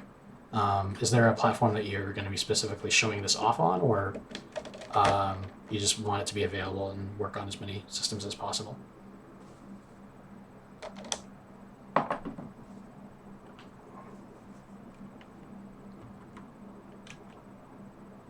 Yeah, available for people. Yeah, the yeah, that's fun stuff. I recently had to do some file specific or some platform specific file stuff for the loading of stuff. Like on Windows, it doesn't allow you to use the fopen and the regular C stuff. You have to use like their Microsoft Secure version. Yeah, this wouldn't help you.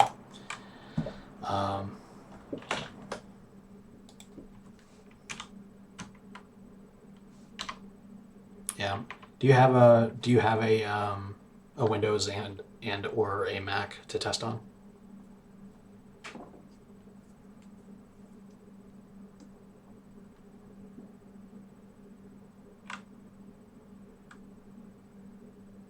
No Mac. Yeah, and those are pricey. I happen to have a MacBook that I use when I'm testing things out on Mac. But you do have a Windows dual boot. Cool. What compiler are you using? Are you using Clang or GCC? I think does C. GCC.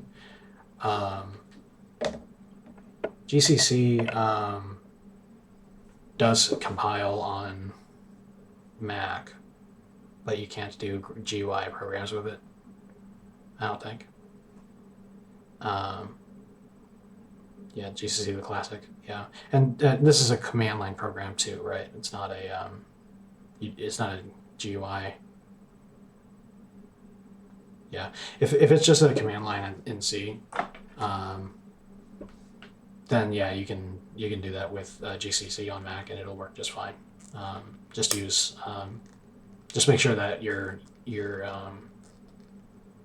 Linux calls are available on Mac because yeah, because on Mac it's like most to all. I don't think it's actually all, but most of the calls that you put on Linux work identically on Mac because it's Unix, which is, they kind of have like a shared heritage there. Um, but yeah, you always want to test it. So maybe hopefully you can find somebody who can lend you their Mac for testing the program, make sure it works. Yeah, sure, no problem, man. Anyway, what was I doing before I got sidetracked? Oh yeah, I was doing the entity indices um, because I need to actually track the index. Uh, Here we go, index. Cool. By entity, and then that means I need to update the delete function.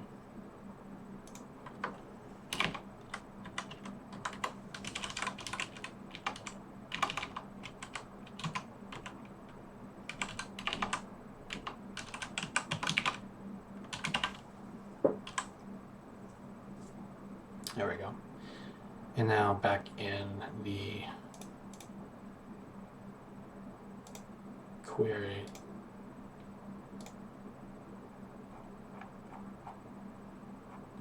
No, I was working on serialize next. Okay. I'm going to go ahead and take a quick little break. Just get myself some water. I'll be back probably in like 10 minutes or so.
Alright, I am back. Let's get back to it. We were just about to get to some of the fun stuff. Just gotta wrap up. I'm not gonna bother with serialization right now. We got deserialization working, so I can load up from a file. Or load a scene that contains these sprites. And then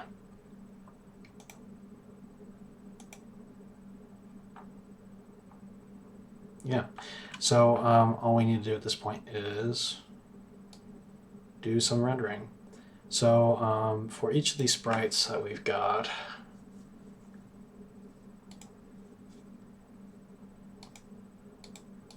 I'm suddenly realizing that I don't like the way that I'm allocating these.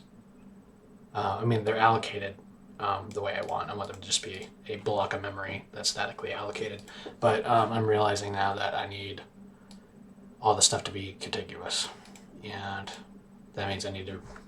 Yeah, so we're not quite there yet. What I was doing before is I was getting the next available index from the pool here. I don't like that at this point. Every frame, every single frame, I'm going to be iterating over the entire stack. So what I'm going to need to do then is I'm going to need to get rid of the index pool and then do a stack pointer basically. So this will just be a block. We'll assign from 0 onwards. Whenever 1 is removed, we'll take the 1 from the end. We'll slot that data into the middle, and that'll ensure we have a continuous array. Getting rid of the index pool means that we're going to need to redo query components from scratch, and then delete component, delete texture, entity indices. Yeah, that's good. That can stay. But instead of simply marking the entity as 0, we're going to take the number of components.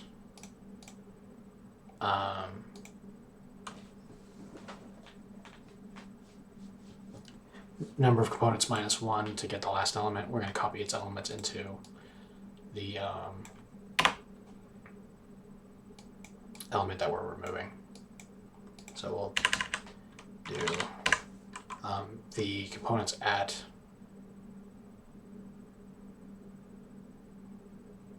we'll do the components for this entity, or the component for this entity. We will assign it to, actually we're going to assign we're going to assign the end to it. Components entity, or no components minus 1. So we've copied all the data there. We're going to go entity indices dot or indices. We're going to need to mark that the component we just moved is now got the new index. So we'll do of components that's 1 equals two indices.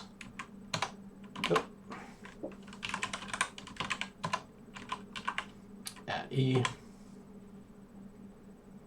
and then we will delete the 1 at E. Yeah, we don't need to do that part anymore.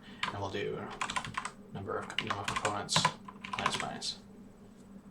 Okay, that's better. So we free the texture, we assign the component element, we copy out the 1 from the end to the 1 we are getting rid of. We are updating the entity indices to point at the new index.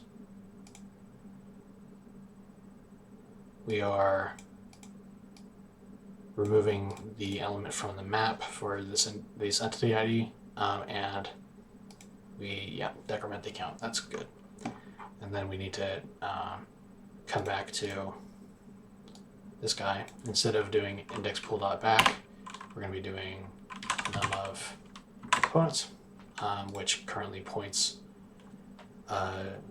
to the element after the last added element. We go through all the checks like normal.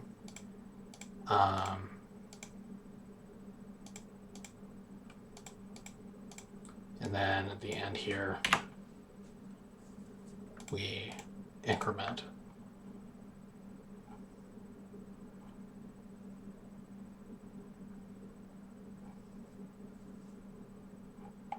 Okay, that would work for the sake of readability. For simplification, I will Control F all references to index in the block and replace it with num of components. And then that's that. Okay, so that's a much better way to handle it. I don't need to do the index pool reservation process anymore. I think I was thinking along those lines for assigning out entity IDs, which are kind of fundamentally different. They're not meant to be contiguous. They're meant to be unique. So that's that model that I was using was not good for this job. Cool. So we got deserialized. We've got I'll deal with query components and serialize later because that's not really important for drawing.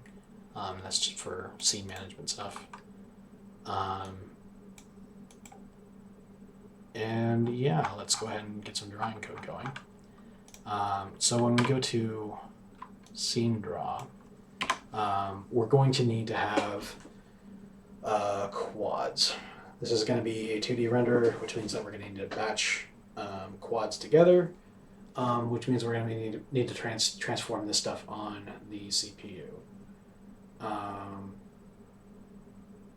So we would get the transformations we need from the camera, which now that I'm thinking about it,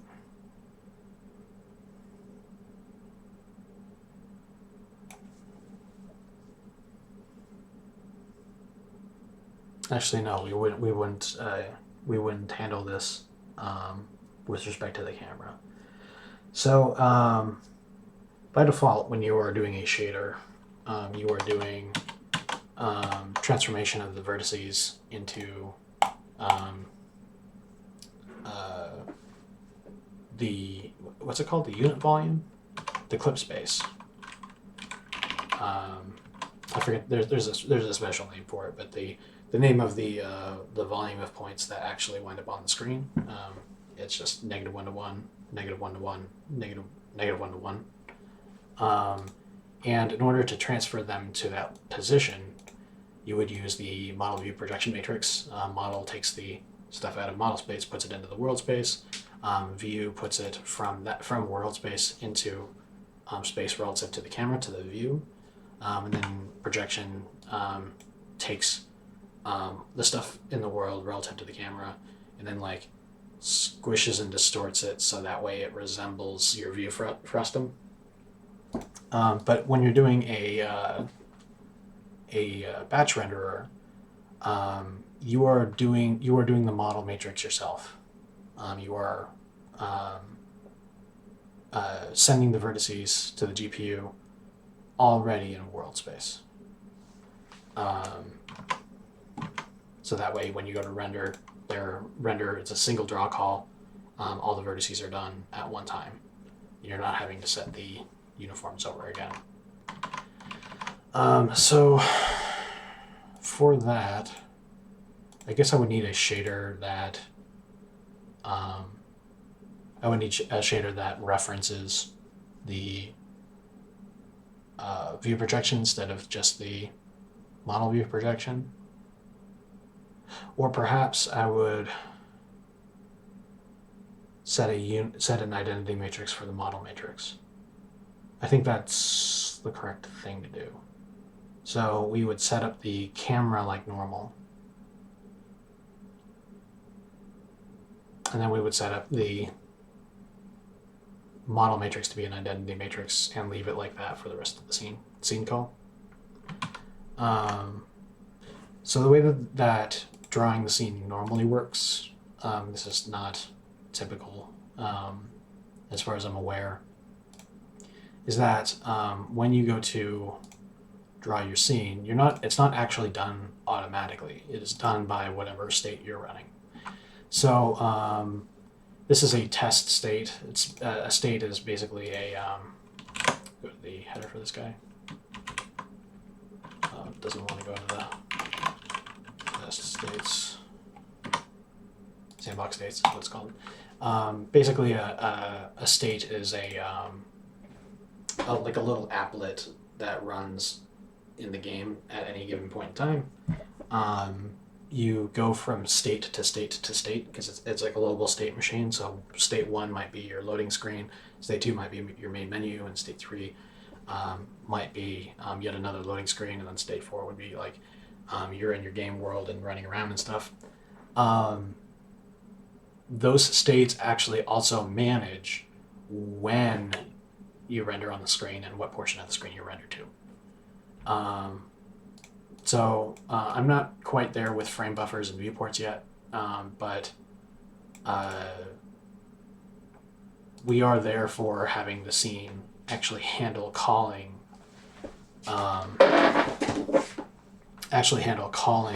the scene draw code. So what that would look like would be when it's draw time, when we get a call to the state's draw call, we would then set up the camera graphics push camera to push a new camera if you don't already have one on the stack to update, and then set up everything that you need to for the scene to run, including any shader that you want to run, any shaders you want to run across the whole scene. So if you're doing a shadow mapping pass, you would bind a simple shader here that would run across the whole scene, or just not bind one if you wanted to use the scenes to use their own. And then when you go to call draw scene, it goes over all of the systems, so all the renderers that you have registered, and calls their draw scene calls. So prior to getting to this point, the game dev will have already set their camera. They will have chosen either through directly setting their camera through their game code, or through another system that manages cameras. They will have already set the perspective that they want to render. So at that point, we would have, if we go to enterprise.glsl, in this header, we would have everything that's set per camera. So we'd have the view matrix, the projection matrix, and the view projection. And then per draw, we would set the other stuff. So if we just set a identity matrix for the model matrix, then we could use the MVP and the shader still, and it would still come out looking correct, even though technically everything starts out in world space and doesn't need to be transformed. So coming back to the scene draw function, we need a vertex array that we can push data points back into.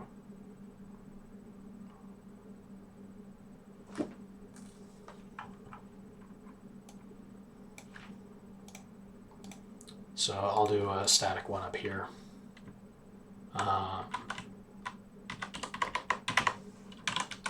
So we'll do graphics, vertex array handle. We'll call it VAH equals graphics, graphics.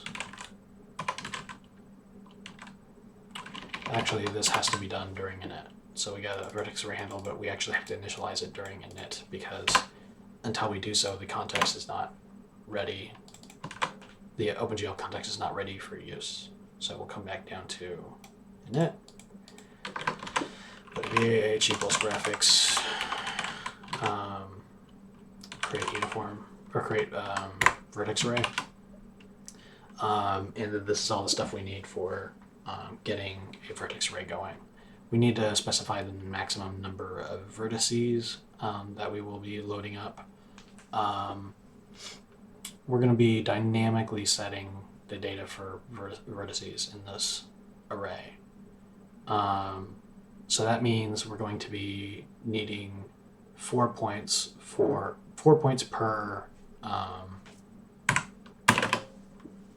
sprite, max sprites, so 4 times max sprites. The number of indices, there's 2 triangles per quad, so 6 indices per so 6 times max sprites. And then we need the distance and bytes between consecutive vertices in the vertex buffer. So let's start a GLSL header and start tracking the things that we need in a renderer 2D compatible shader.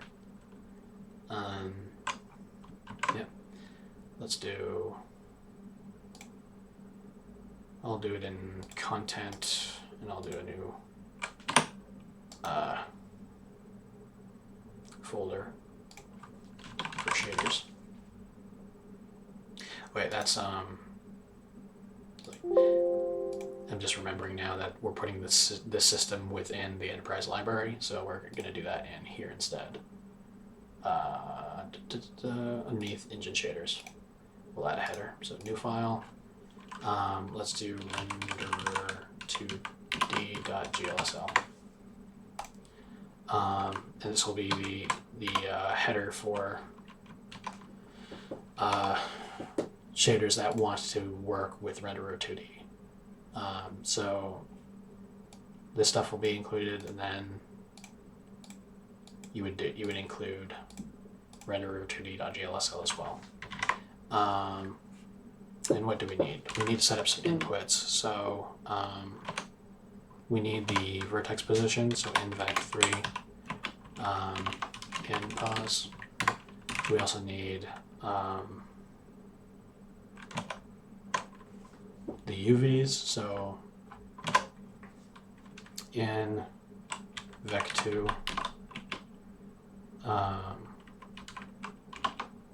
in UV and UVs, and that's an array of 4. We'll do 4.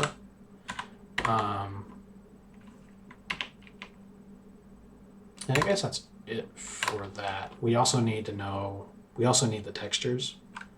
So an important part of batching is how do you get multiple textures in a single batch? Because if you were to just set it as a uniform every time, then you could only do 1 texture per draw call, and that's not how batching is supposed to work. So we'll need an array of sampler types. So we'll do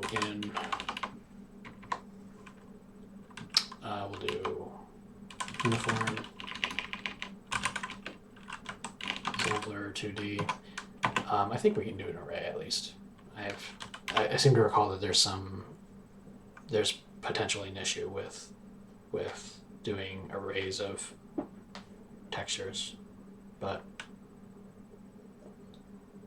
we'll go back to that later if there's a problem. So we're doing a uniform of sampler 2D, and we'll just call this textures, and we'll do this 16 wide. If I recall correctly, going over 16 causes macOS to panic. And then I think that's everything that a shader would need for a batch. I always feel like I'm forgetting something, but that just might be who I am. So we got a header that contains the basic types that we need for a GLSL shader. Let me go ahead and just start a test shader that we can use right away. We'll do test render 2d.glsl, and we'll do the include for enterprise.glsl, and we'll do include for render 2d.glsl.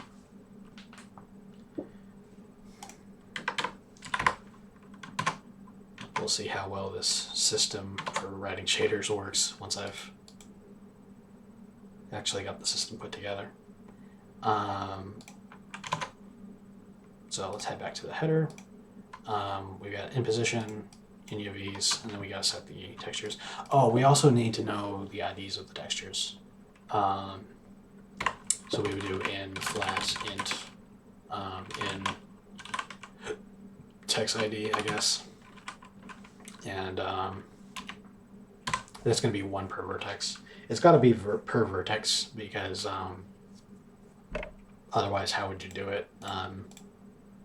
So every single vertex in the batch will tell us which of these textures it'll be. I want it to be an integer, not a float. It has to be flat if it's an integer, because if you don't mark flat, then in GLSL, it can't interpret. It won't know that it's not supposed to interpolate the points, and you can't interpolate integers because they don't have numbers in between each integer. Cool. So what we need to do is we need to get a vertex struct going.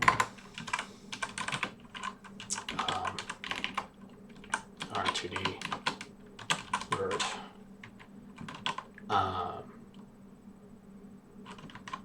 I'll do a static member of it as well.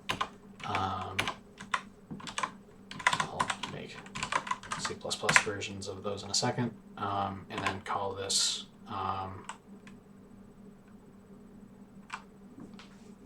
maybe I should only have the one, because I'm only going to be updating one at a time. Does it make sense for me to have a whole model, a whole list of all of the vertices on the CPU side?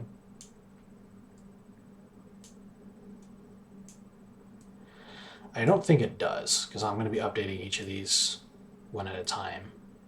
So the copy that I'm going to be keeping will just be updating at one time. So I'll just do one for a single quad. So we'll do quad 4, like so. And then let's get these going.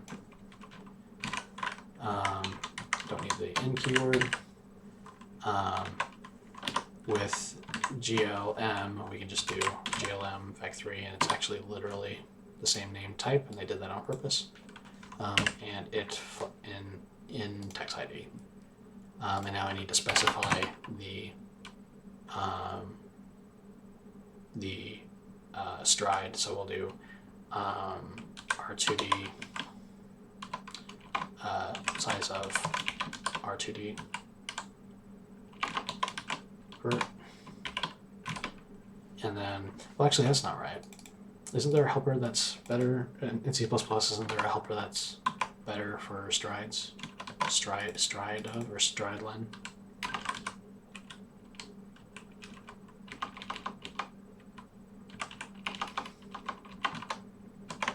Maybe I'm forgetting.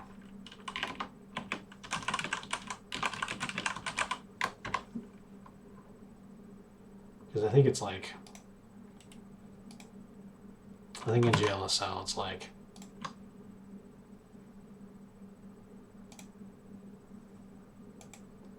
yeah, all attributes should be aligned to at least 4 bytes. Everything in there is at least 4 bytes. So yeah, actually size up will be fine.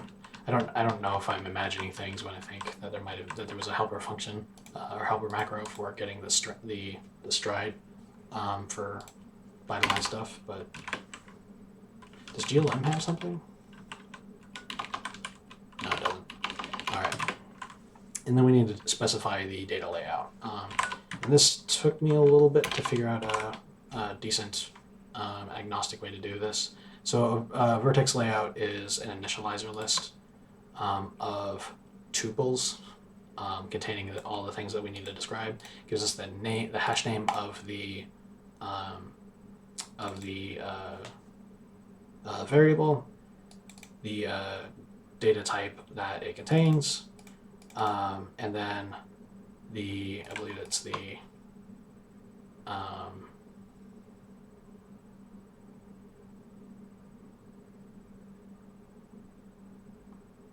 number of elements, and then the offset of the attribute in bytes. So, offset is the thing I was thinking of. Okay. So let's go back.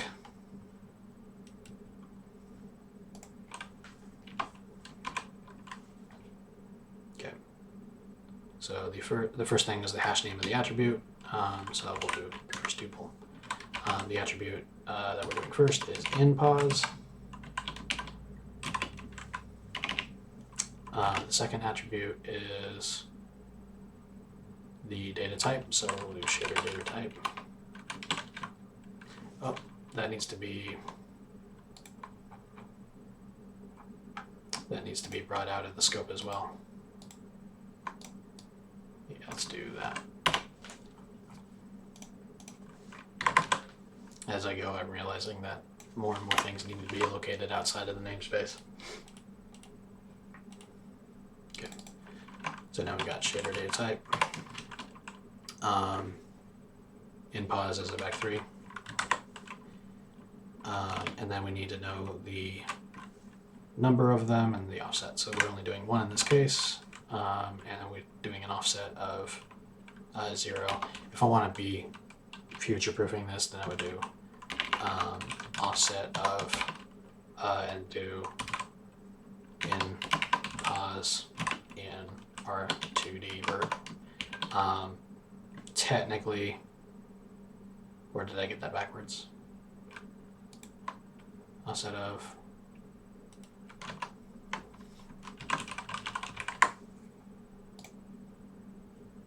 type member.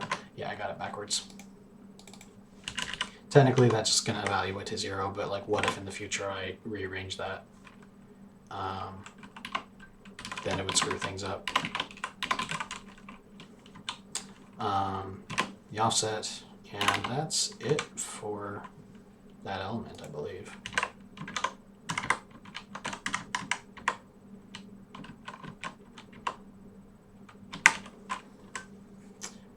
And then do I have anything after the initializer list? A pointer to vertex initialization data. In this case, I don't need to initialize anything, so we'll do null pointer. The next two are whether I want the vertices and indices to be dynamic. I want the vertices to be dynamic. I don't care about dynamic indices. Basically, the index buffer is never going to change. It's always going to be 1, 2, 3, 3, 4, 0, or sorry, 0, 1, 2, 2, 3, 0, and then going on and up as you go. So I'll go ahead and make that static. True for the true, we want dynamic vertices, but false, we don't want dynamic indices.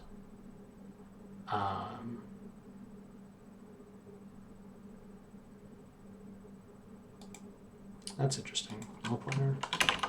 Did I miss a step? Oh yeah, I got a pointer to index data, which is just an array of ints. So I think I do want to initialize index data here. So what I'll do is I'll stack allocate indices that I load up, and then I will populate that and move back.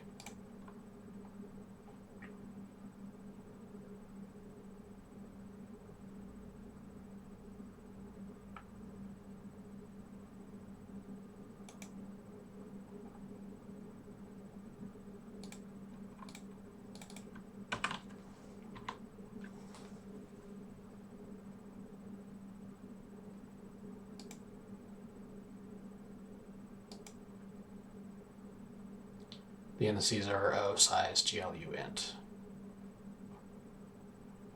which is just an unsigned int.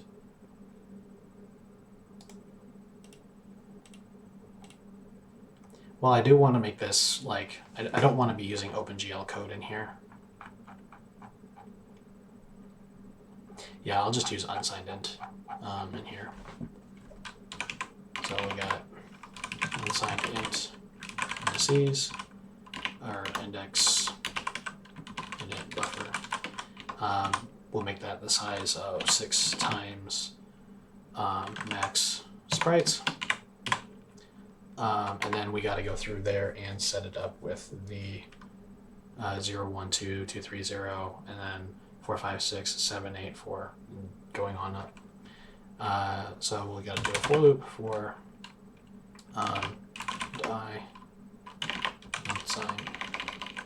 Technically, this should be size t, I think, because we're using it to access elements. Size t I equals 0. I is less than max sprites. Oh, that's not it. Max sprites, I said. And then I plus plus. And then for every one of these, I suppose it should actually be for every single element 6 times.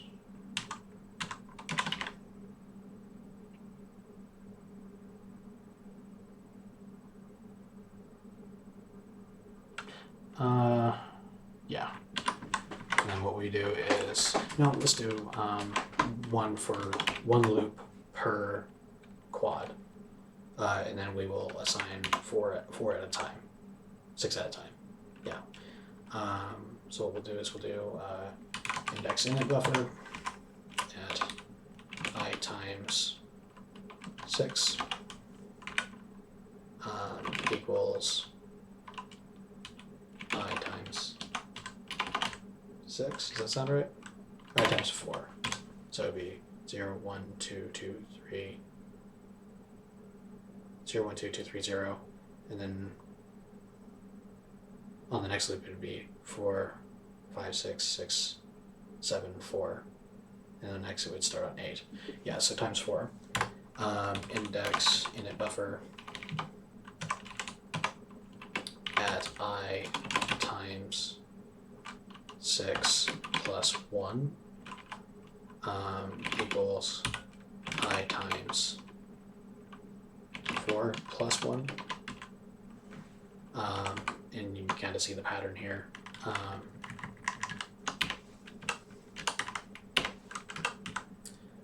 So we got 0, 1, 2, and then 2, 3, 0. And this will occur for every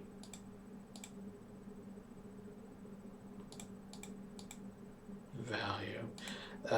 This is wrong now that I'm looking at it. This should be 0, 1, 2, 2, 3, 0. The values should be, but this needs to keep incrementing. So I times 6 plus 1 plus 2 plus 3 plus 4 and plus 5. So this is a sequential increase going from 0, 1, 2, 2, 3, 0, and then 4, 5, 6, 6, 7, 4, and then 8, 9, 10, 10, 11, 8. Yeah, so that works. Okay, so now we've got an index buffer full of every value. We can take and pass it here.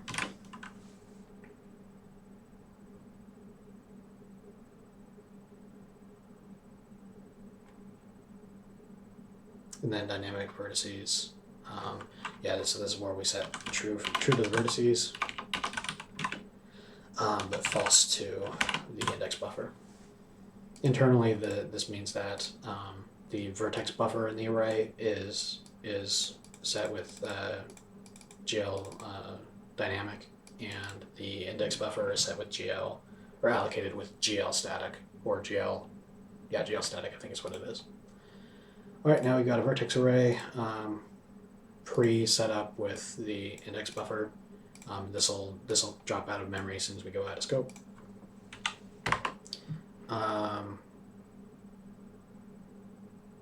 And then we need, I think, nothing else actually. The quad that we keep in memory, we update that whenever we go to draw, and then we push it.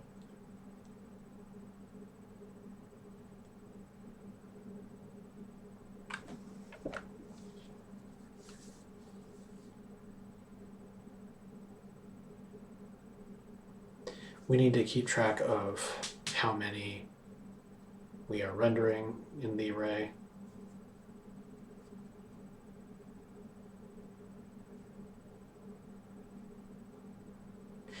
We actually need to do some maintenance on the copy of this on the GPU. I'm just realizing that now. So whenever we go to add or delete a sprite, we also need to go and push that data to the GPU. And that means that we also need to rearrange the data on the GPU as well in the vertex array. Because we need that all to be contiguous in order for us to be able to smartly draw only the vertices that actually correspond to a quad that we care about.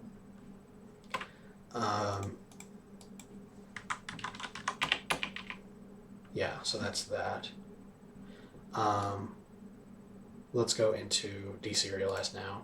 This is the part where we've actually set up the component in CPU memory. We now need to push out changes to the GPU. So I would actually do that here. So graphics, set, I think it's set index data. Yeah, and then we take the vertex array handle. We get a pointer to the data that we want to push, and then the number that we're going to copy. And at this point, it's always going to be 1.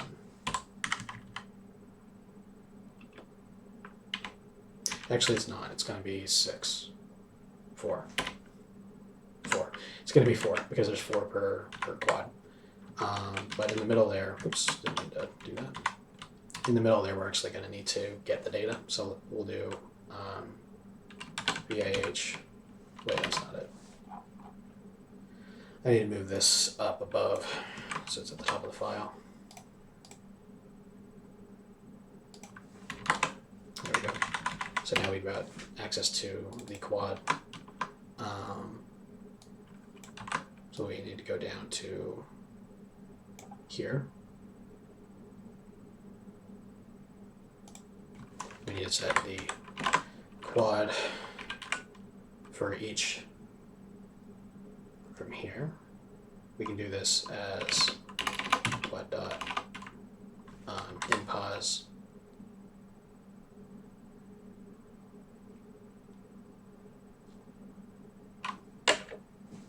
inpos doesn't actually have to be anything right now. We would set inpos when we go to draw. So we can leave that. But we do need to set the texture ID.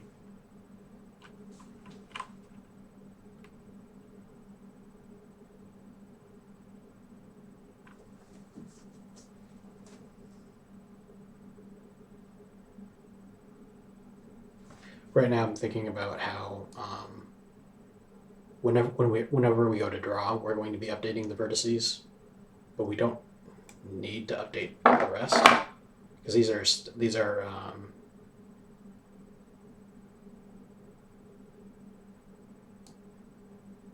These are static sprites. They don't. We're not changing the UVs every frame. So I'm thinking about how this actually probably should be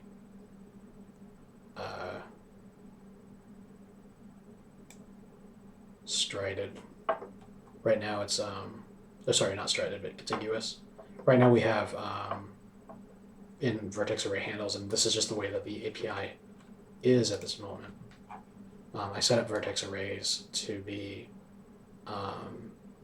representations where you give a definition of a vertex, and then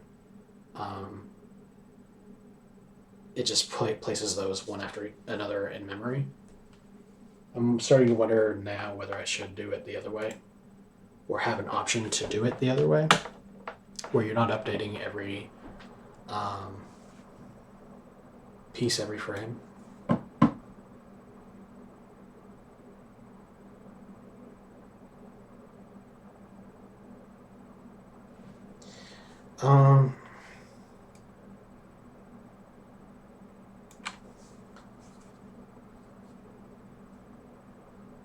And then there's the matter of culling. If you were to want to cull the sprites based on the viewing frustum, if we just always have all of the sprites that we want to render in the array set up as they are created and whatever, that would work great if we're drawing every sprite every frame, but we're not. We're ideally going to only be doing a subset. So yeah, actually the way that I started to do this is wrong. Let me go back to render 2D. I don't actually need to set quad data when I go to create a sprite. I will just do that during rendering.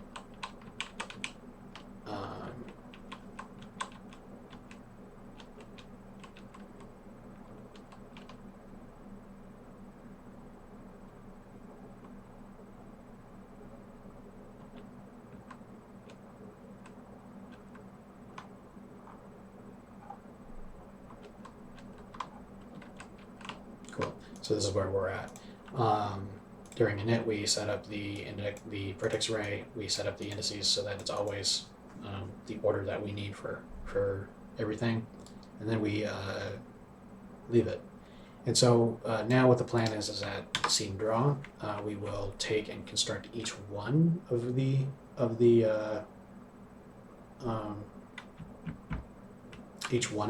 vertices, and then we'll push it. So what I'll do is I will actually do something that some people find objectionable. I'm going to do an alloc A and allocate on the stack a block large enough for all of the vertices that we are going to push this frame, which for now will be all of them. But when we go to implement culling, it'll only be enough memory for the sprites that actually will be drawn. And then we take that entire block and push it to the graphics card at once. So we'll start with size of the R2D vert, which probably should be located up here. I control Z it back to the place where I created it. I'll have to do some organization of this later. So the size of that times max sprites, or sorry, num of components. Yeah, so this will be all of the sprites that we have in the scene right now. And then I'll worry about culling that down later. And I'll do R2D vert pointer. And we'll call this verts, I guess, equals the result of alloc. Void pointer cannot be used to initialize. I have to cast it. R2D vert pointer. Oops, there we go. Now we've got a block of memory that's size of num of components. And we can just update those. So for size t I equals 0, I is less than num of components, I plus plus, we will construct the next vert. So we'll do verts at I equal to, or dot impos.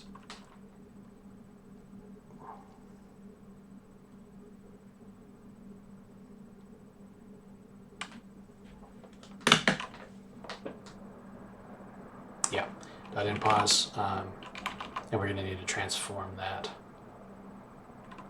So we'll say equals the corresponding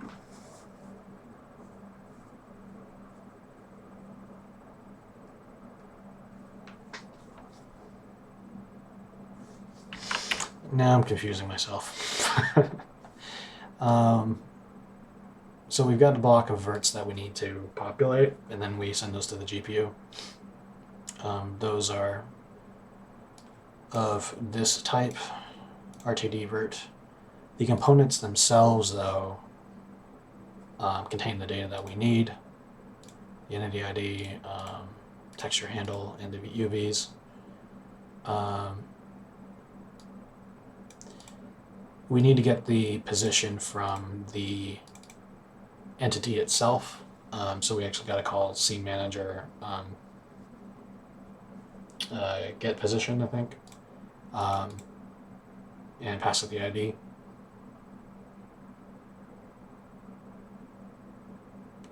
But to even, yeah, so actually we're going to be iterating through this technically, and then passing it off to the other. So we're going to iterate through both, I guess.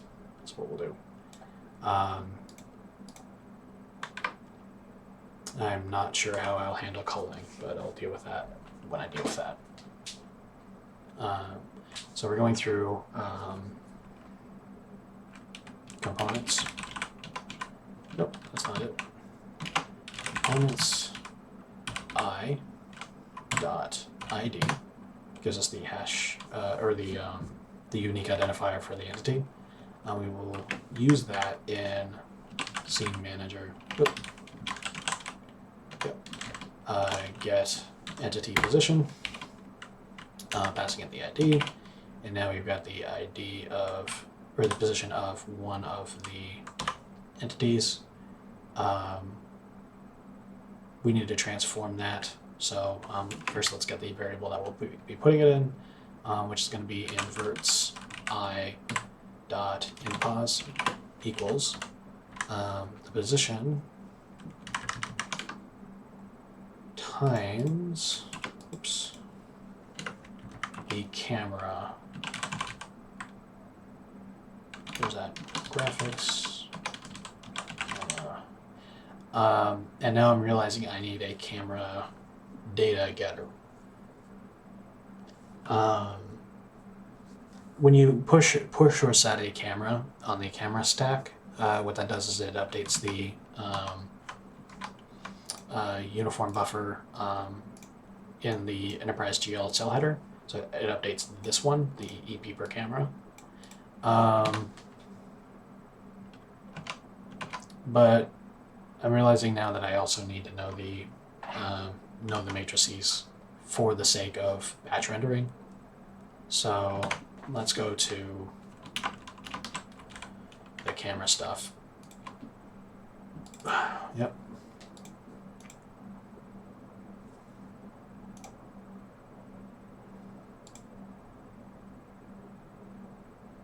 Yeah, we literally just discard that data when we go to push or set the camera. So I need a place to store that CPU side, and I need a way to get that data. So we need a getter, because this is a stack. I need to get from the top of the stack. Let's go to graphics.h. Here we go. Push camera,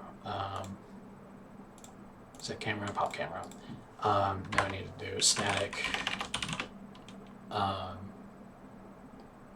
guess it would be GLM mat4 get view projection.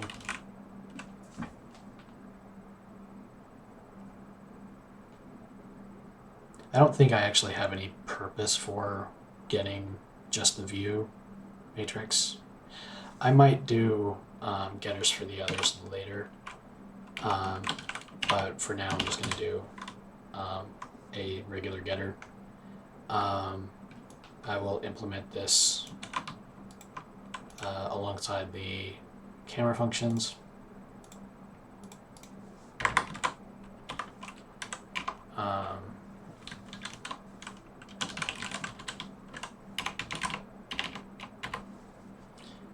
Forget view projection matrix. And then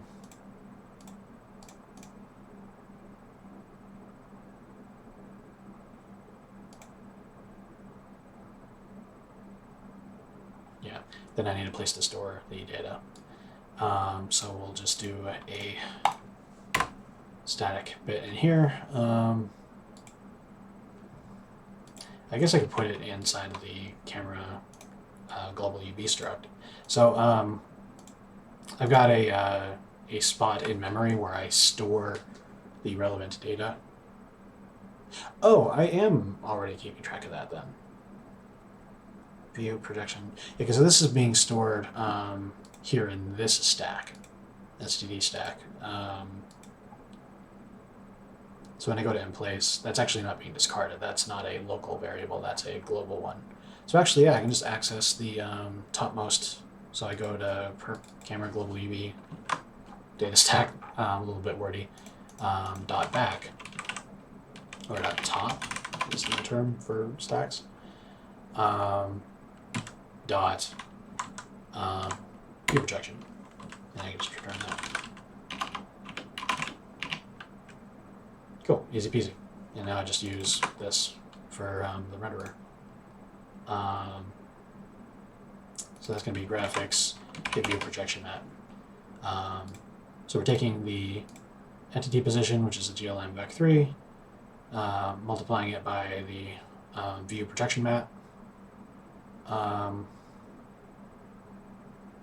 it's going to make me explicitly. On my custom math library, the one that I was using before I switched to GLM, I got used to, I was multiplying vec3s.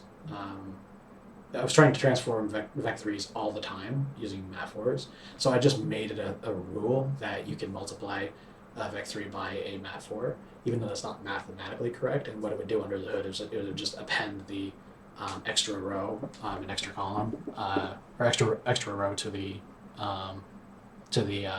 vec3 to make it a vec4, and then that would multiply, and then we get the correct result. In GLM, I have to actually explicitly do that. Vec4,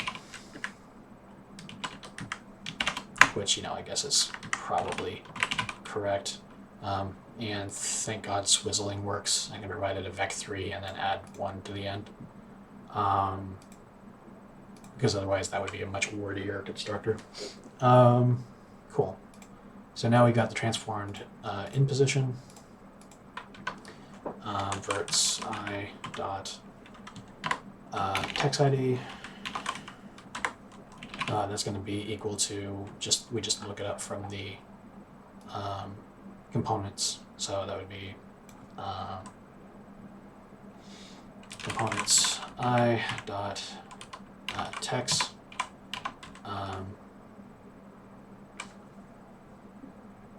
That's not right. I need to actually bind the textures before doing that, and then track which textures are being used, and yeah, so I'll do that last. Verts I UVs. Let's do UVs.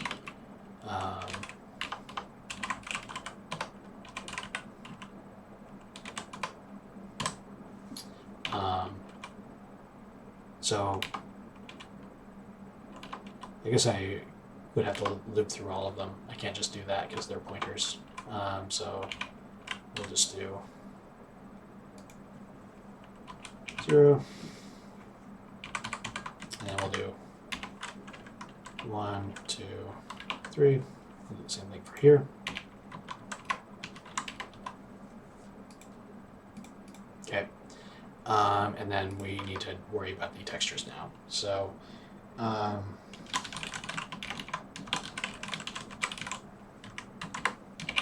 so when we go to bind a texture, we got to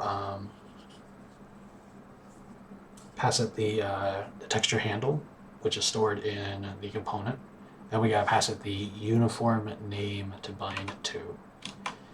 Now, I'm not sure if we properly handle arrays. I don't remember if I got that implemented. Because the way that I'm doing it in the shader, in a renderer shader, here, is that I'm doing it as an array of vec2s. And I'm not clear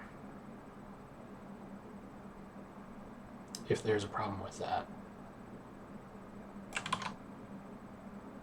Oh, sorry, an array of sampler duties. I am able to think one thing and then say something completely different. It's a special talent of mine. So what we need to do is we need to access each of these as we get new textures.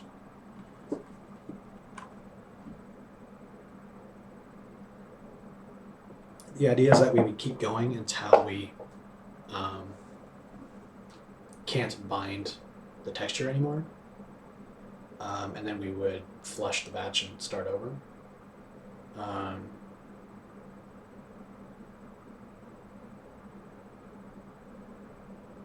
So I think what I'll do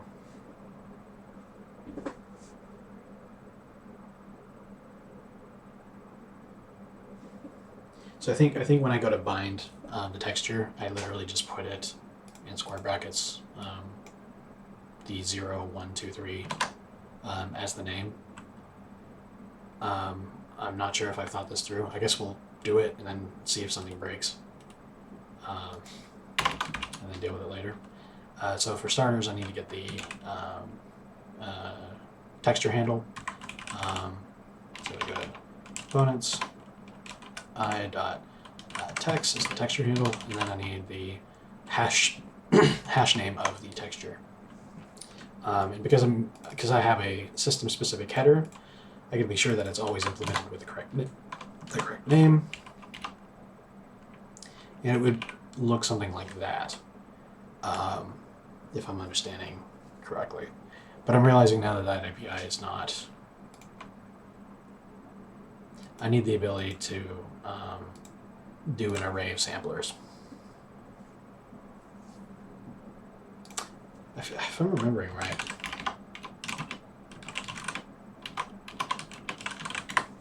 There's a problem with this, and I can't remember what it is. This is my inexperience talking, but I don't actually know if there's a problem.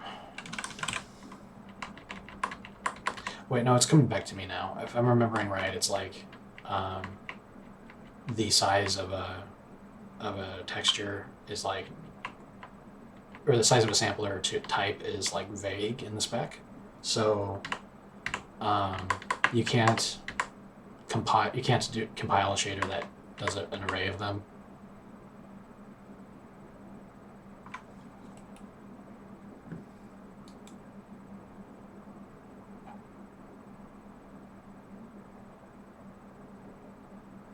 But I might be imagining that.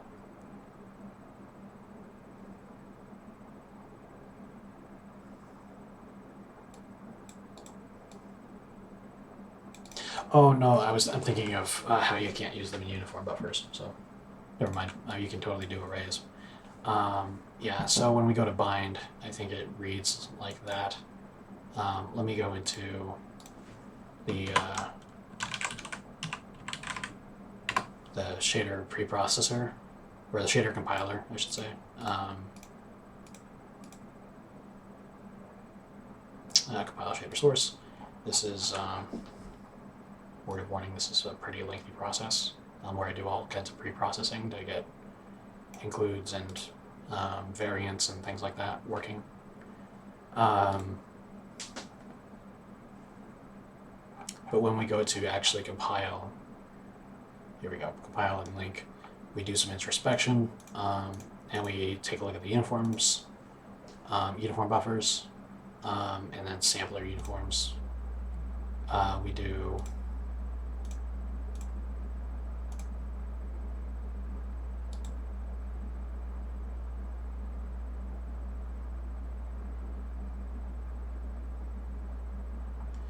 we're basically checking to confirm that it's a type that a sampler type, because we only do Enterprise does not do regular uniforms for other types. It's always a uniform buffer, but we do uniforms for textures. That's the only thing we do uniforms for.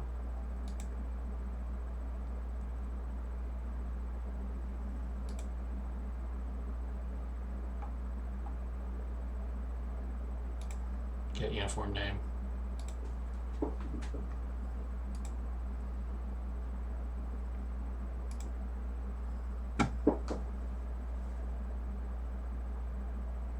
Yeah, so it looks like it's going to be, I don't do any special parsing for the square brackets.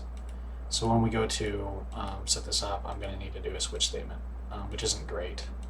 And it shows the need to improve the API. But I need to basically track the textures myself and then bind to the correct location. So for this then, I'll do a I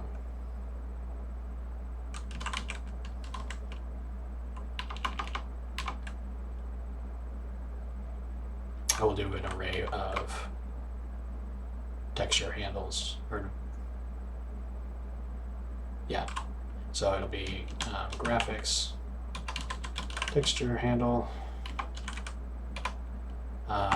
it'll be text handles, and it'll be size 16, which is the size of the array we've got going in Render 2D.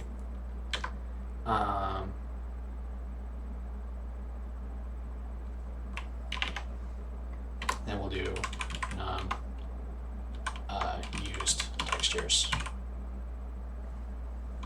or num of used text slots. That might be a better way to put it. Text slot. Even though texture slots mean something else in the graphic system, I'm just going to call them text slots here. So size t, we'll set that equal to 0, and it'll serve like a stack pointer. We'll count up until we get to the last one. Okay, so at this point we need to know whether it's in use. So I could just do a loop. I may as well. 16 is a small enough number to just loop through to see if we can find the textures already in use. And for the most part, we're not even going to go over the whole thing. We're just going to go over how many we've bound. So for and I equals 0, I is less than num of used text slots. Oops. Num of used text slots I plus plus. We are checking to see whether the texture in the component is already in use. If text slot I equals components I dot text, then we don't need to bind. We just need to use it. Else we need to bind. So otherwise we will bind. And this is where things get a little dicey with the API, because presently I can't just plug in I in the name of the uniform. I have to actually do like a string with I in it and then hash that. Yeah, and I don't want to be hashing all the time when I do this. I'm just going to do a compile time hash for the thing, so we're literally just going to have to do a switch statement for now. Not very elegant, but I can improve it later. So we'll do switch for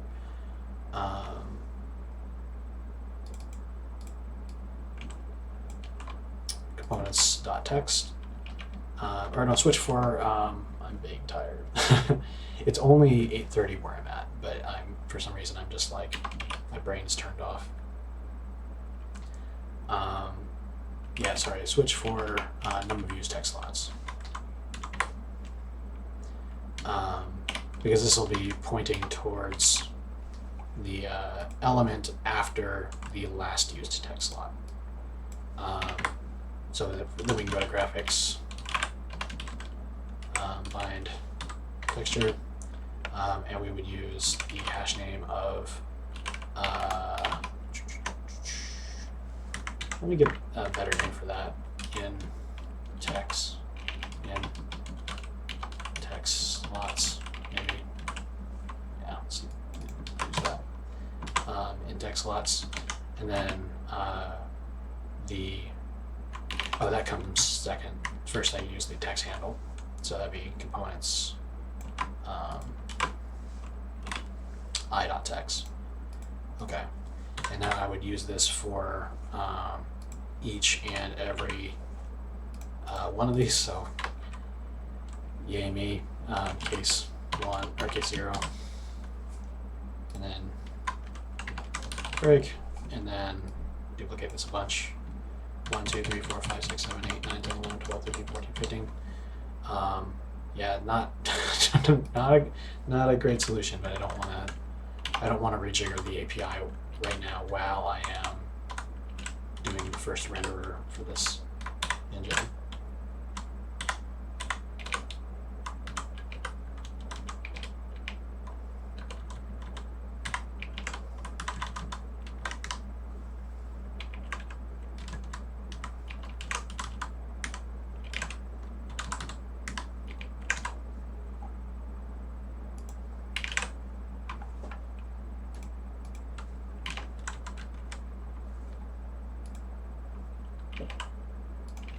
Oops.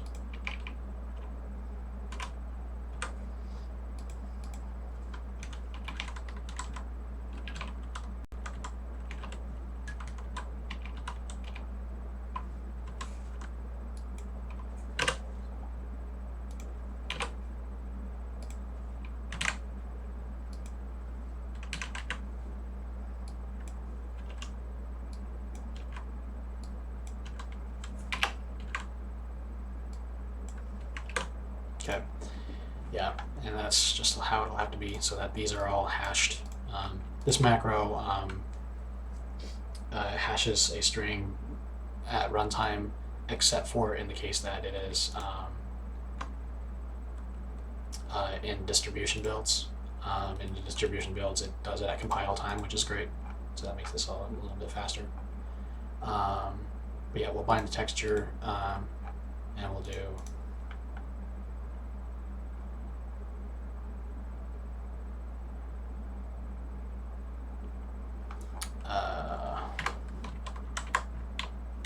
let me do a default and we assert no entry. Click. And then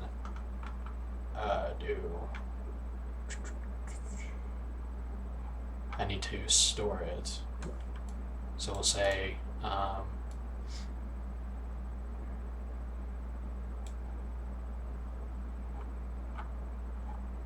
but I don't need to store it, I need to use it. So actually this will go in the verts directly.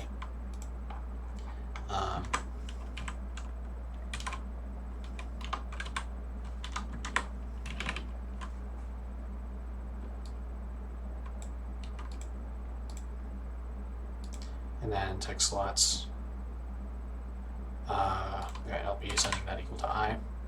So I is the index that we reached.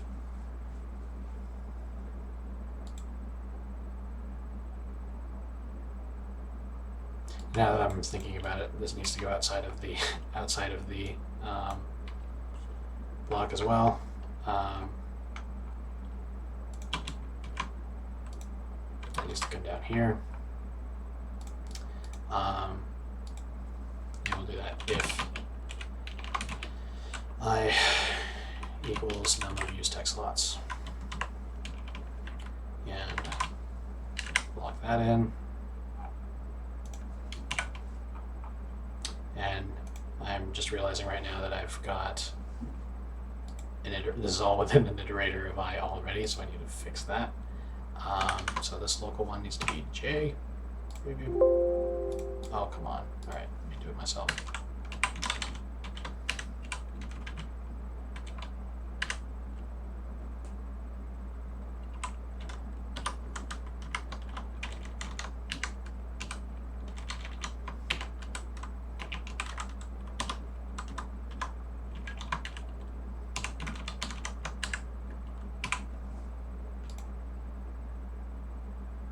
Then I need to do the same thing here.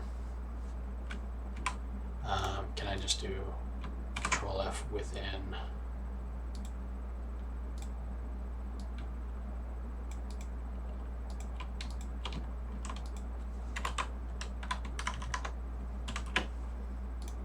this block?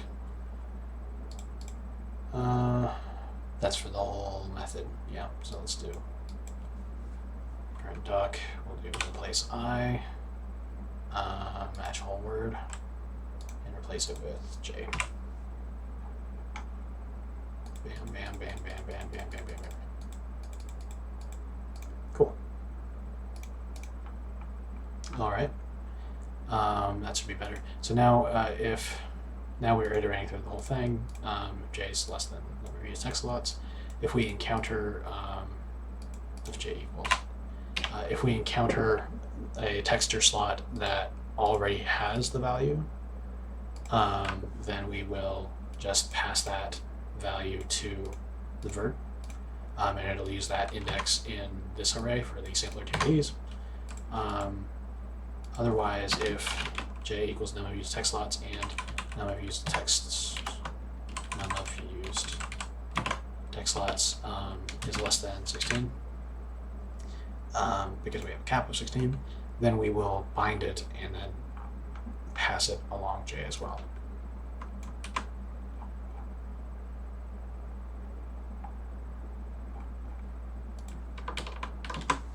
Okay, all right. Right? Right. That seems right.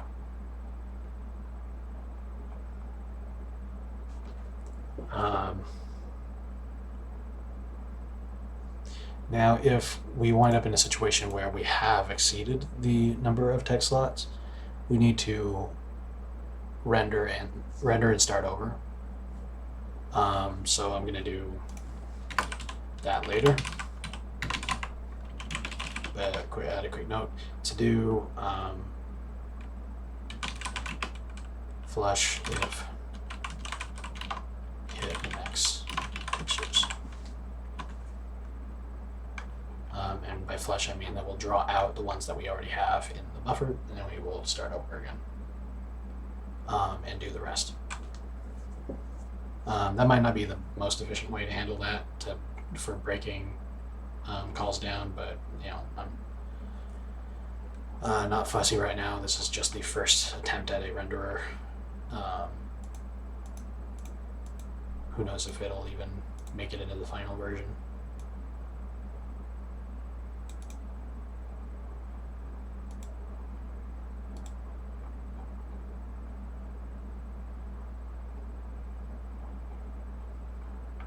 Yeah, that is everything. We've got the position transformed using the camera.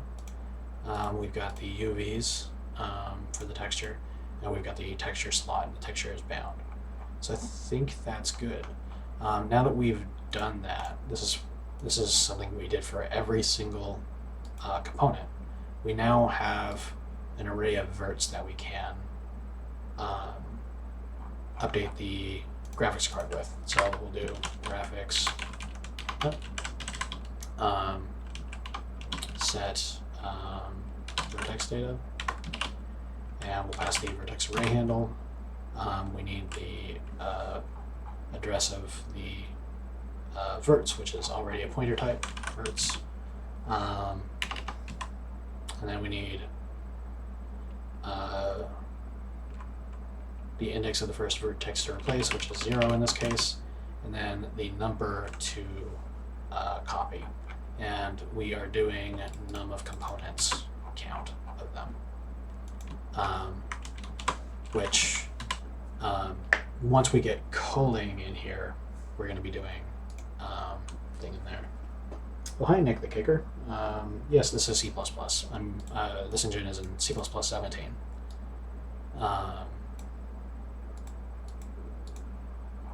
And I'm doing a little renderer. How did you teach yourself coding? I don't know. I watched a lot of YouTube videos. I guess the biggest thing is that I did stuff. I didn't just read books. I did big, complicated projects like this one. And the more I needed to know stuff, the better I learned that stuff, I guess. I got used to. Yeah, I am not a I am not a senior dev. I'm not a professional programmer. I don't do this for a living.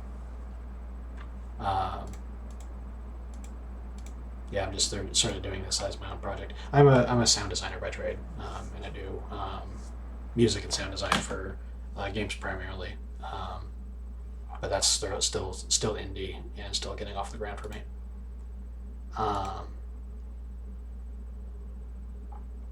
But yeah, I think this is actually all I need. I just need to draw now.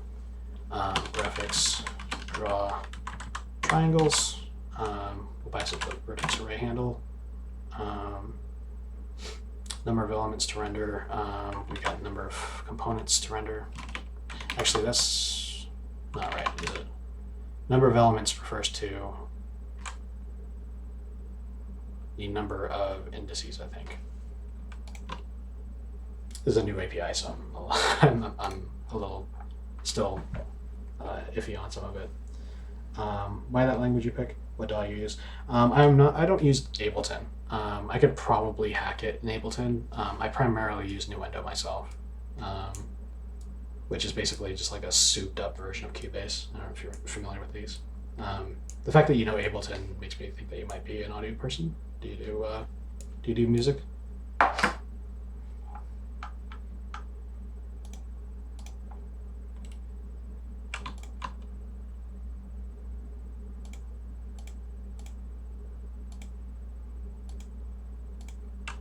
Yes, this is a wrapper for GL.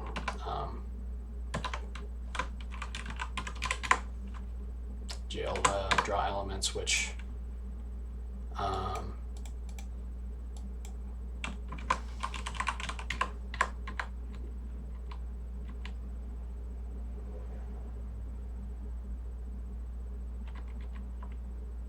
sequential elements starting at indices. So elements is not a primitive. So I would do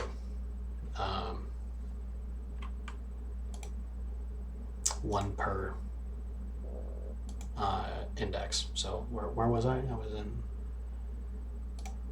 because I moved some things out of the scope of some types out of the namespace that I put the engine in. It sort of have red lines underneath their uses everywhere in the engine, so I'll need to fix that before we compile. But for now, it'll be num of components times 6, because there's 6 indices,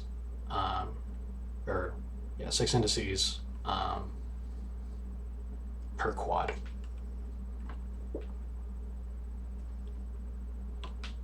Well, thanks for the sub, or not sub, follow, Nick the Kicker.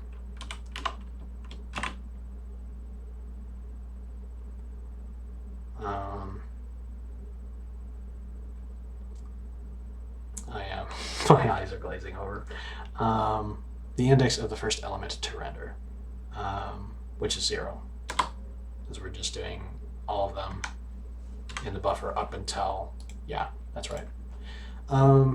Yeah, so that's actually probably it. I've got a simple renderer going on here. Let's get a scene made, a simple one that I can type out in YAML because I don't have an editor yet. And filter, I'm just going to do nearest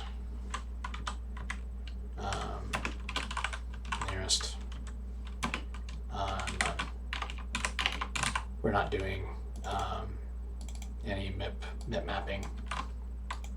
And I'm actually going to just take this example, oops, and fill it with valid things. So let me do file save as. And in content, I will do test 2D scene.yaml. Yeah, in my sandbox content folder. All right, so sprite 1, 2, and 3.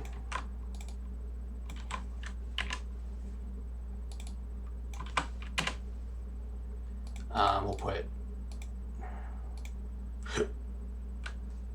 one on the left, right, and middle. So I'll put these, I'll spread these out on the x-axis for the moment. So 5, 0, and -5. We'll do 0, 0, 0. Yeah. And I think I still got FPS movement from when I was testing the GLSL parser before, so I think I can use that. 0, 0, 0, 0, 0, or 0.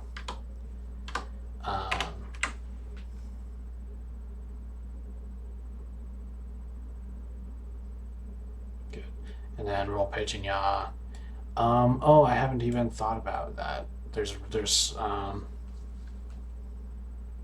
so rotation is handled by quaternions now.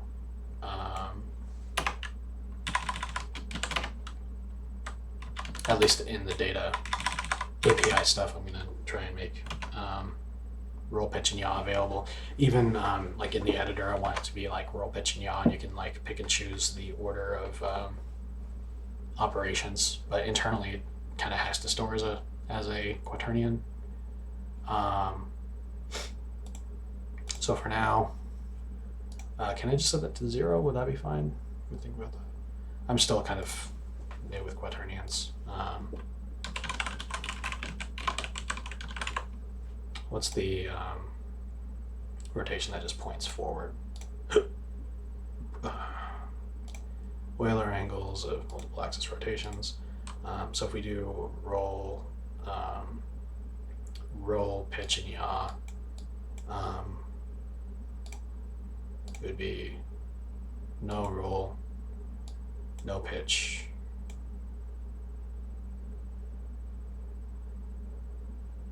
yeah. So is it literally just 0, 0, 0? How do I submit it? Is it true? Oh, it just automatically works. Yeah, so the quaternion, it's got a 1 at the end. Why I double check this stuff. So it's gonna have X, Y, Z, and W. Wait, no, that's not right. I think it's encoded as W, X, Y, Z. Yeah, so. Okay, and then I can copy that down for these others. And I do need a scale as well, so let me do scale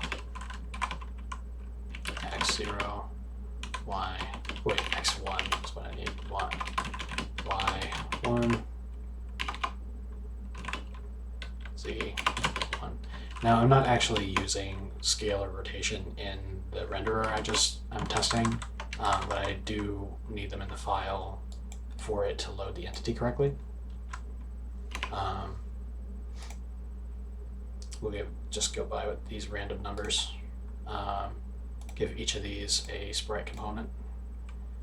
So components, sprite. Is that what I chose for the name? Yeah, sprite.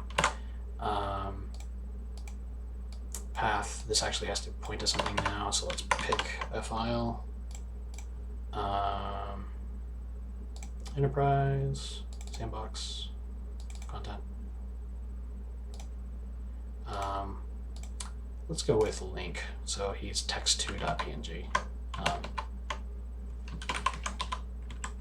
I guess I could do each of these a different sprite. I got Madeline, the knight from Hollow Knight, and Link lined up.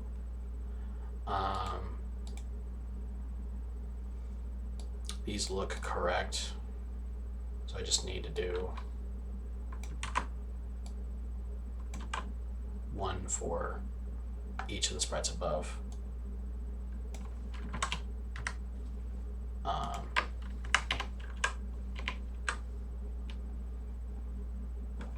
So we got that one's bound, and this one's bound. Yeah, okay, cool. I think that's actually all I need for loading a scene. Let's hop back into here. Let's go to the error list. Oh, really? You're not going to complain to me yet? I know that there's a whole bunch of places that are broken right now because I moved several types outside of the enterprise namespace to make it a little bit easier to work with. But all the places in the code that used to refer to them in that namespace might be broken now. So there we go. Let's compile, wait for it to fail, and then go and correct each of these one by one. Yeah, so we've got enterprise, graphics, shader data type. Now that should just be shader data type. So I'm going to do a search and replace. I'm going to do that for the entire project. I'll do all open documents. Recently I've realized that there's too much stuff in my include directories thanks to the way that GLM and YAML CPPs stuff works. And then I'll do a find and replace for graphics shader data type. Okay, let's see how many errors we got left now.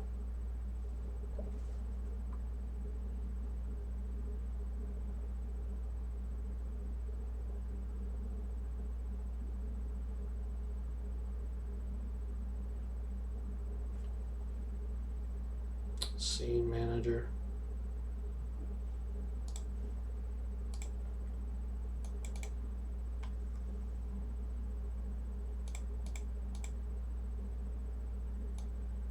Oh, I've got a couple that I missed.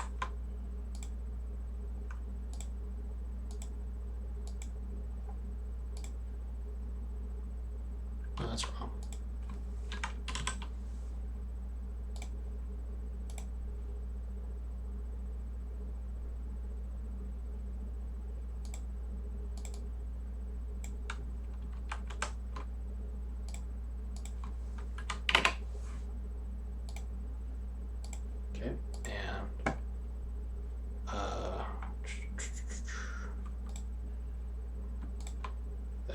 Wrong. Well, the header is right. So yeah, let's press F5 and see how many errors we were left with now.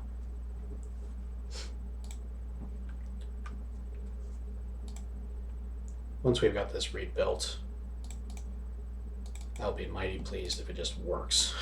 That would be a far better way to end the night. So yeah, I moved that out of the scene manager space. So that's now just entity ID. In all open documents, 9 occurrences replaced. Now what have we got?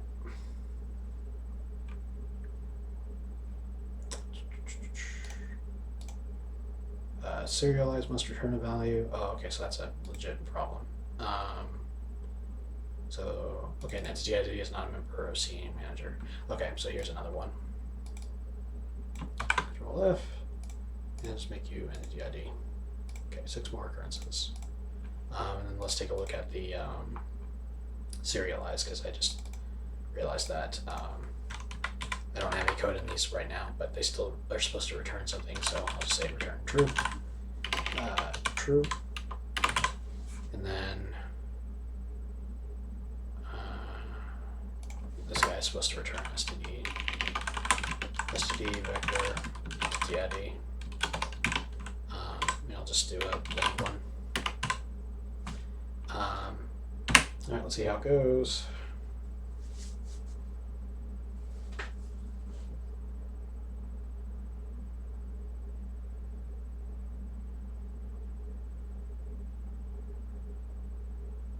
Okay, got an assertion already. What do we got? Search slow, count greater than 0.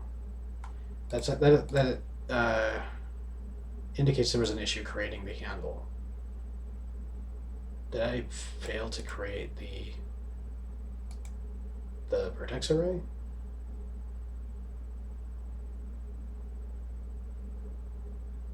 First. Oh, I messed up my parameters. First and count. So count was set to 0. Let's go back up in the call stack.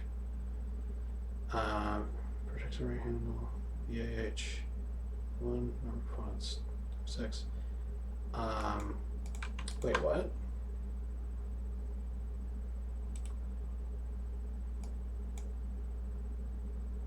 Oh.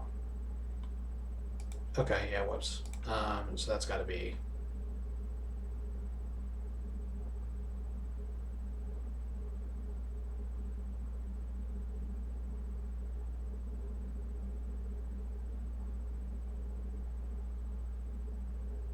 So it's array, count, and then first.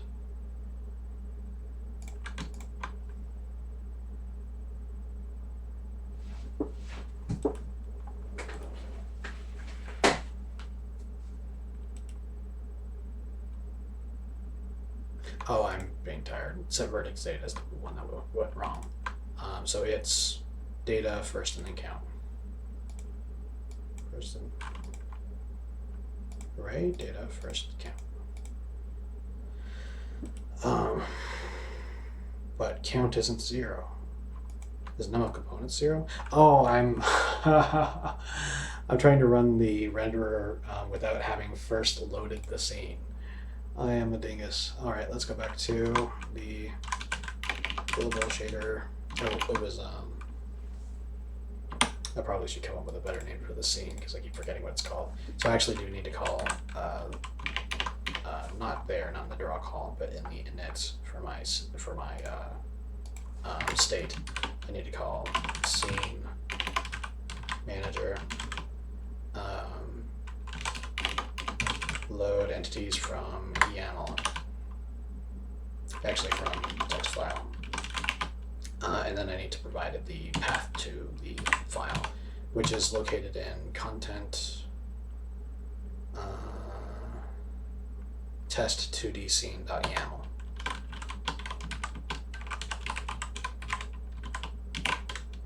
Okay, we'll see how that works. Though it probably shouldn't be a problem if I try to render with. Interesting. Okay, let's take a look-see. Scene manager load entities from YAML could not deserialize sprite component data for entity. So actually there's a problem reading the entities in the scene, which is why the count is still 0. Now that I'm looking at that though,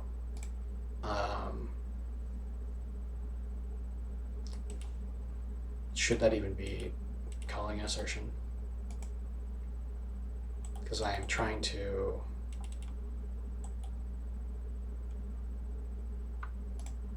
set vertex data. I guess if I try to set vertex data for nothing, then I could just make that a no op and not do an error. I think it would make sense that, like in a situation like this where count is a variable, I might want to pass it to 0 periodically to make it a no op. So instead of doing this in assertion, I'm going to do if count not equal to 0 to be a little bit more explicit, or greater than 0 to be a little bit more, I don't know, readable. And then I will only do the remaining if there's a count. I'll skip it otherwise. And that'll prevent it from crashing at least. But there's still a problem with reading in the entities. So we're taking a look at the console. Could not deserialize sprite component data. Let's take a look at why.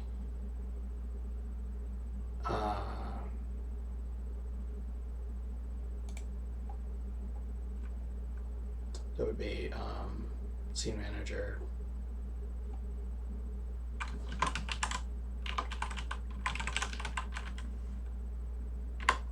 Here.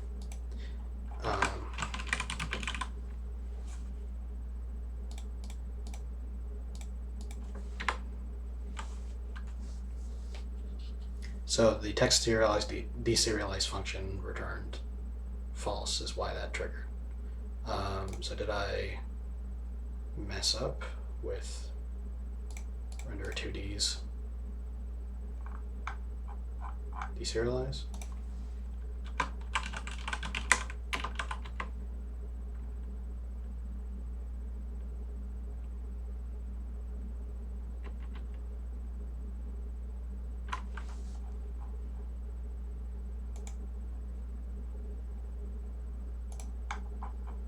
I don't think I did. So there actually is something going wrong here. I should probably rig this up with warnings, but I just want to get it done for the moment. So taking a look here, got a breakpoint triggered.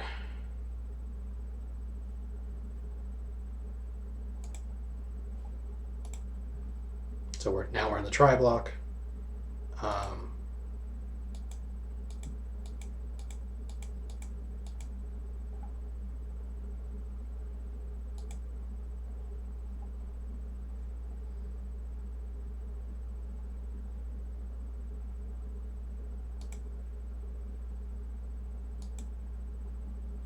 Okay, so components, number of components.text equals 0.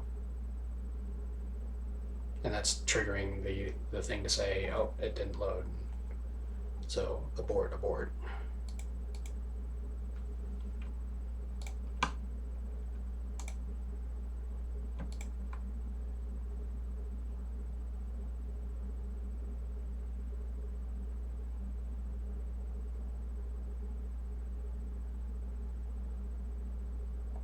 I'm thinking now that the texture handle might be valid if it's 0. Maybe I'm just misremembering how I designed the API.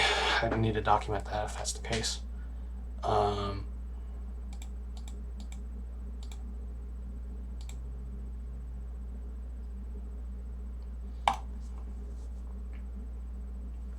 Because we call load texture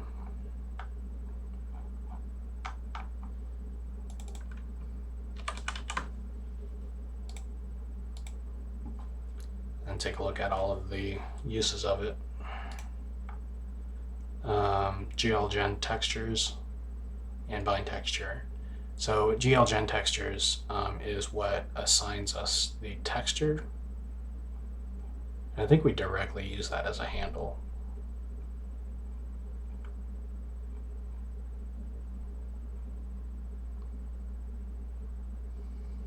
Yeah, return texture.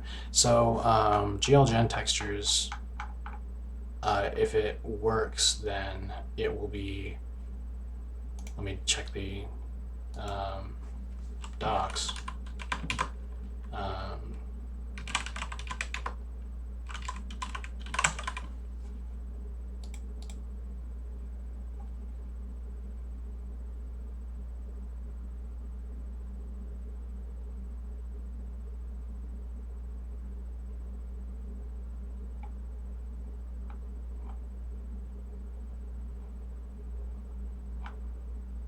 It looks as if 0 is a valid gen texture or texture name returning from GLGen textures. So that actually tells me that I probably should modify how I handle this.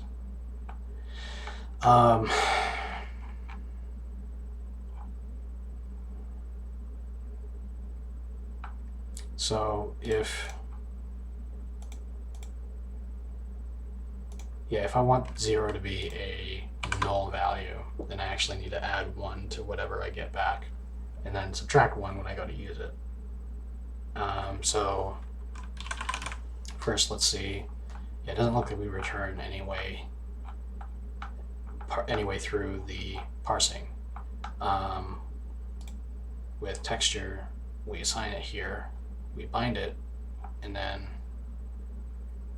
I don't see any points of failure.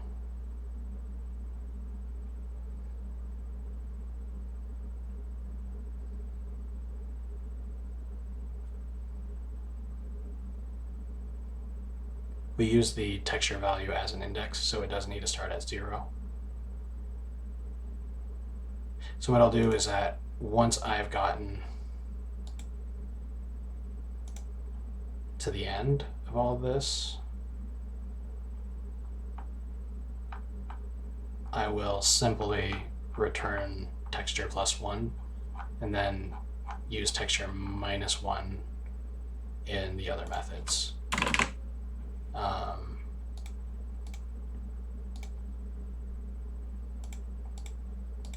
I know that the texture loads fine because I've been using it all this time.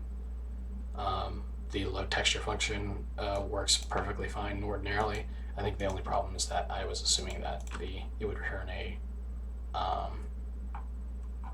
0 for a fail state, and that OpenGL just doesn't do that. So let me find the other methods that return or accept. So delete texture.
So in this one, I'm going to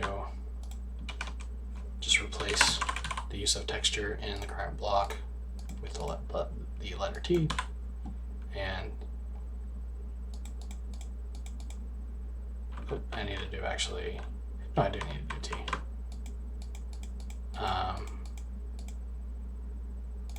And then it'll be using the 0-based value.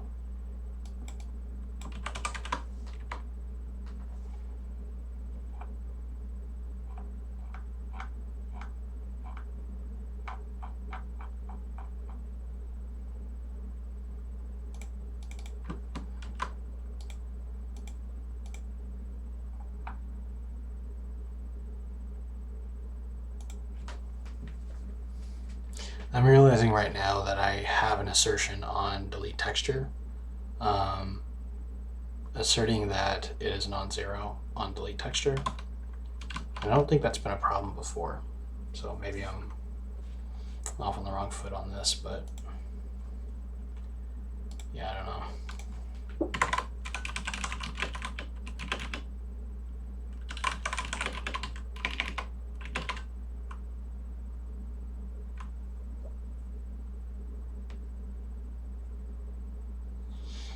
I think I'm probably going to need to call it a night soon because I'm just not doing so hot in my brain.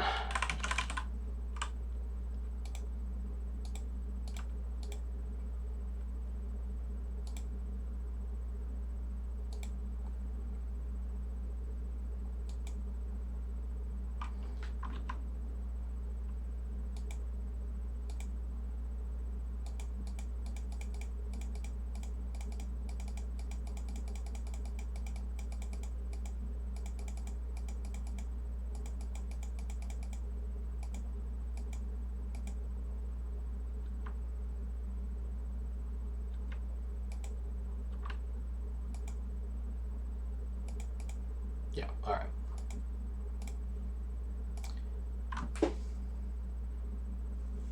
Finally got your walkbook free. Pro tip: string copy only copies over n bytes. A strn copy. Yeah, that's the name it applies. So. Oh yeah, yeah. It's always something like that. Glad you fixed it though, because now you never have to deal with it again, right? TYVM. I don't recognize that. TYVM for the stream. Oh yes, definitely. Thanks for popping in. Yeah. Mostly it's just me talking by myself, but it's it's an enjoyable experience, and it's nice to have people pop by. So thanks for stopping in. Have a great night. Are you taking off? It's like 4 a.m. where you're at, right? Like go to sleep.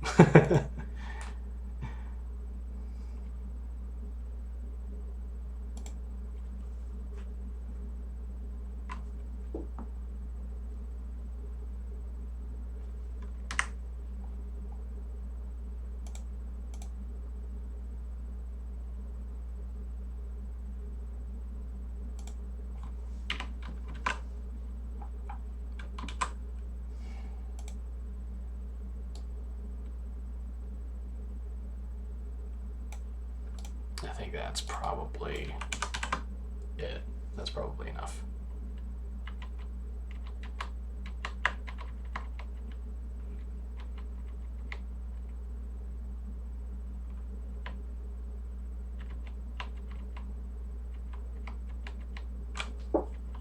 Yeah. Okay. Hopefully that'll fix it. Hopefully I haven't broken anything.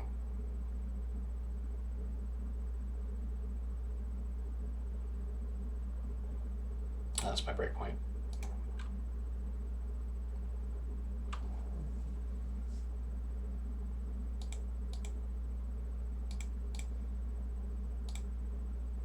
Okay, so now I'm triggering an assertion in bind where texture reference count of the path at texture handle t. So t0.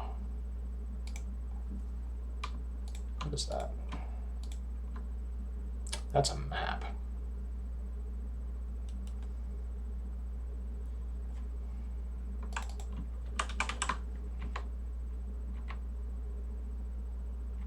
That's not being set correctly.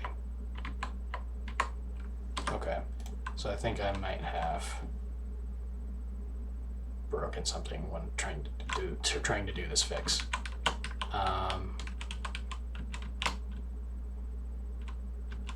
Let me undo all that stuff I just did in textures. Go back into the system.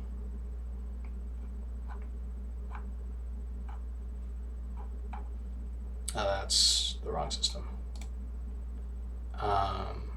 Renderer2d.cpp.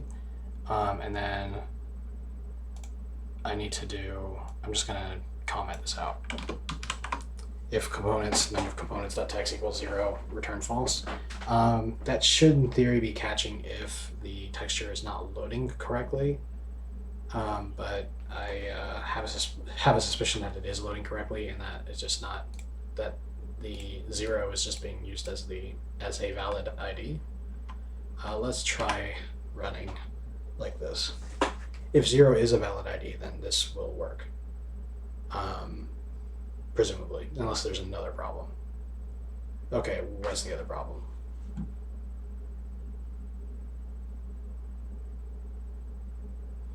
It's acting like the texture hasn't been loaded yet. So I guess maybe it is failing to load. And I just don't have a good error message out. I'm pretty sure I have a helpful message pop out to the console whenever a file fails to load, but maybe I'm just overlooking something. Let me go to the state, which I'll pin so I don't lose track of it again.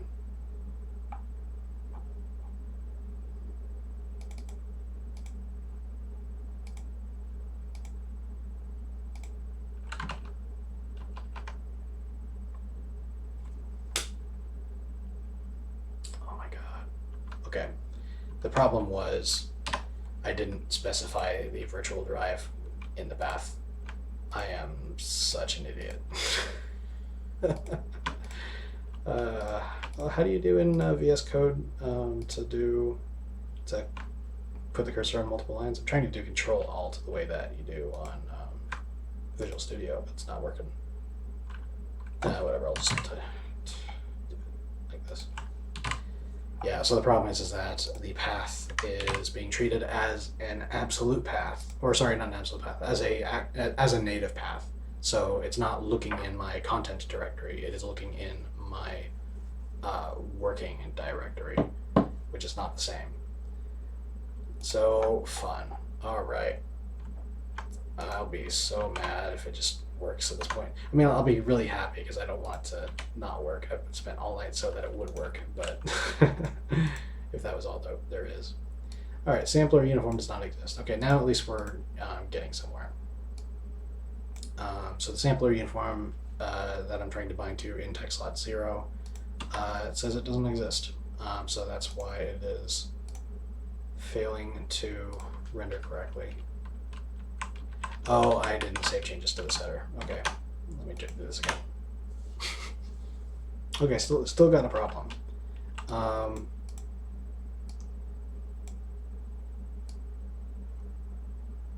Gender uniform does not exist. Now, that's less of a problem for the moment than the fact that I'm seeing nothing at all. In the event of a failure to compile a shader, I should be getting a magenta color on the sprites, on the objects, because I have a default shader that's supposed to pop in if a bind fails. Let's go to shaders.cpp. Go to bind shaders here, and we'll take a look at its error condition.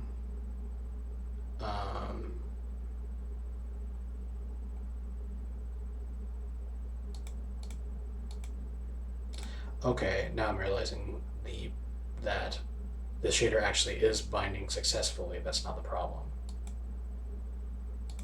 It's the problem is that the texture is not being loaded correctly. So actually the magenta shader wouldn't fall in. This is not a shader compilation problem. So what I'm going to do instead of doing an array, because it sounds like I'm going to need to go through the graphics API to make the array work correctly for binding to a single element of a uniform array. What I'm going to do instead, I'm just going to do a bunch of different text slots in here. Not great, but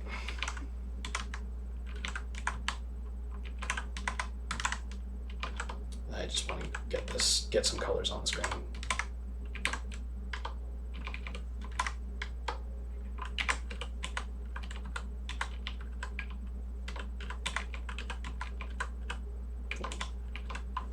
And 2, 1, 2, 1, and 0.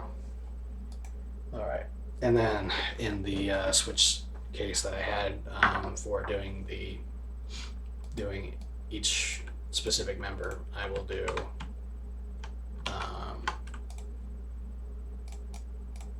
instead of square braces, I'll do the underscore. Back to renderer 2D. Here.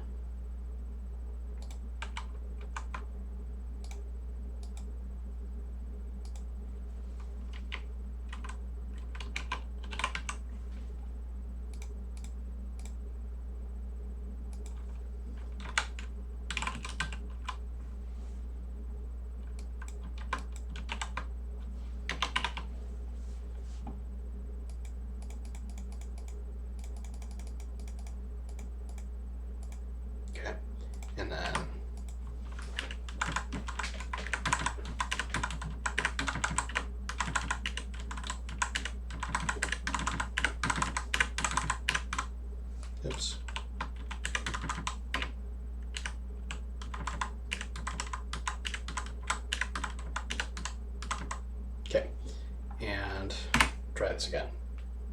And hopefully this will work because I'm getting kind of worn down. Okay, got a problem still.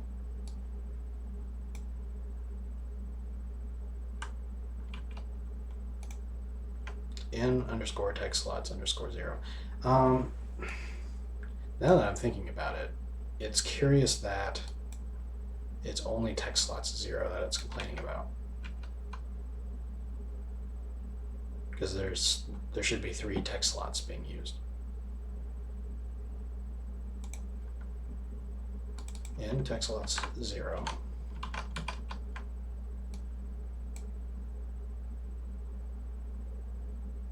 EP null shader. Oh, so it's actually using the null shader instead of the. Okay. So let me exit the program. So it is using the null shader, but I guess the I guess it's not rendering for correctly for yet another reason. I can only suppose because the EP null shader is a very basic shader. If I go to shaders.cpp or no, sorry, graphics.cpp and go into the graphics init call. I compile this very basic shader for the purpose of handling when a shader doesn't load correctly. And so it should just be doing in vec3 in pause, doing the multiplication by the matrix, and then moving on.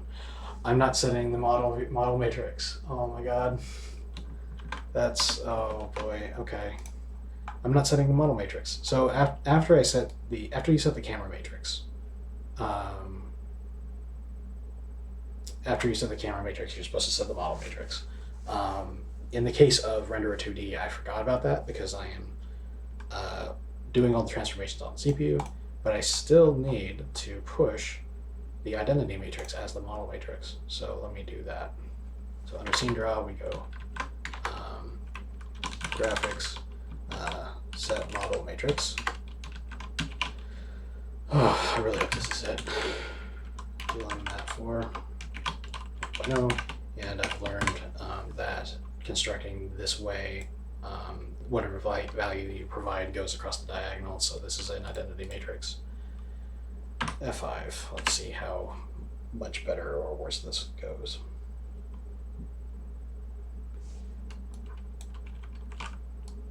I'm not seeing pink, so apparently there's still a problem. And that problem is going to be secondary. So I know that there's a problem loading the shader now. So if I go to shaders, or I think I can just type in the name here, compile shader source. I can check out what might be going wrong. Okay, which file is this?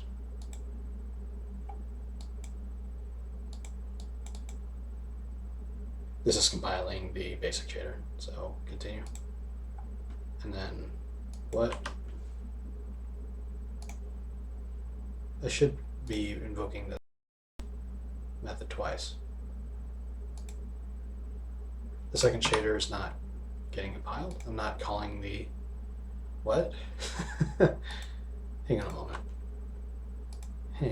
moment. Did I just freaking forget to bind the shader, or to load and bind the shader? So during init, this guy. I did. I forgot to load the shader. Oh my god. I'm forgetting just regular routine things now. All right. So during init, I actually need to load the shader. So I need to do. So here I've loaded the entities from the scene. I actually need to do graphics load shader file. Okay, and then we go to so test renderer 2d.glsl is going to be the shader that we use.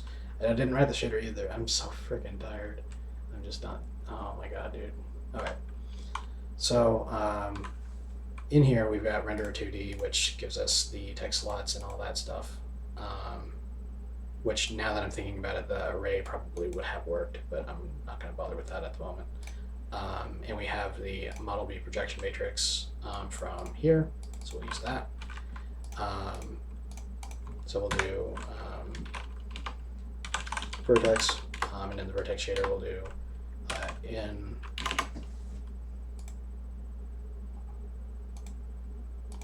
actually this is going to be included anyway, so we're going to do if def ep vertex for these inputs, and if GLSL supports if def and defines and stuff.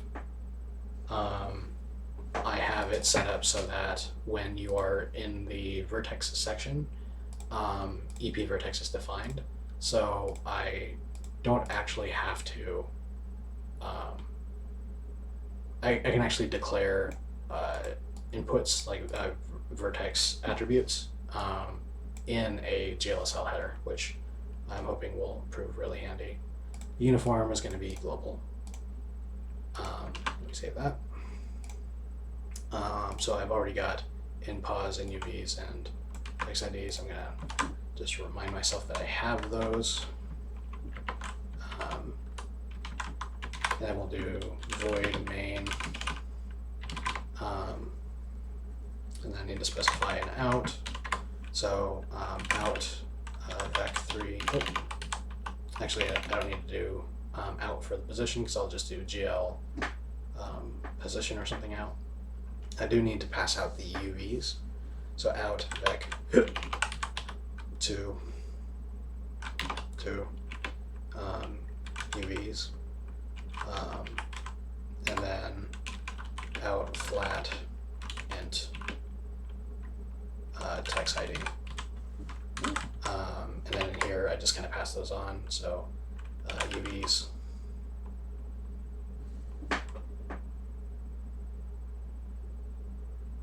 I'm wondering right now how much of this I should be putting in the renderer 2D header, but for the moment, I'm going to just type it all out. So UVs 0, oops, equals in UVs 0. I'll do this a few more times. 2, 1, 2, 3. And then text ID equals out or in text ID. Good. And then I think it's GL position. Yeah, GL underscore position. I would do MVP against it. So I can actually, it's actually literally the same here. So EP matrix MVP multiplied by the, and the MVP in this case is literally just a view projection matrix. The reason why I'm doing it this way is because if the shader was used in another system where batching isn't done, then I don't have to change the code. It'll just be, I would need to change this stuff though. So I'm gonna have to think about it because what I imagine I would do is I would do like if def renderer 2D, and then these things would only exist in the renderer 2D version of the shader.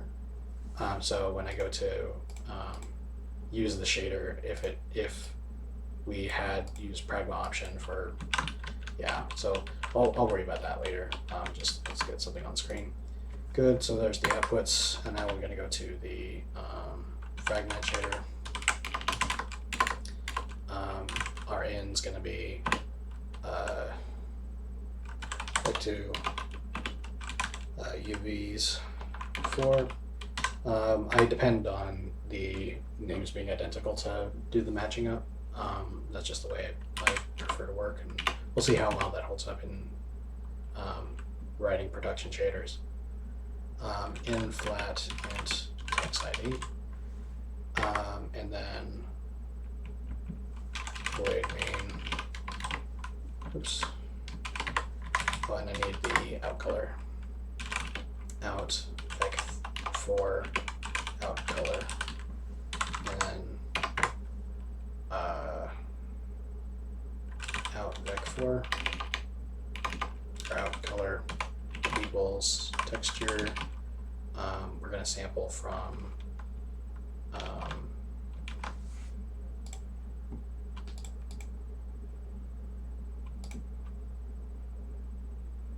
I need to go back to making this an array. I can't do the code I'm wanting to do if I can't access these by element. So texture, index slots,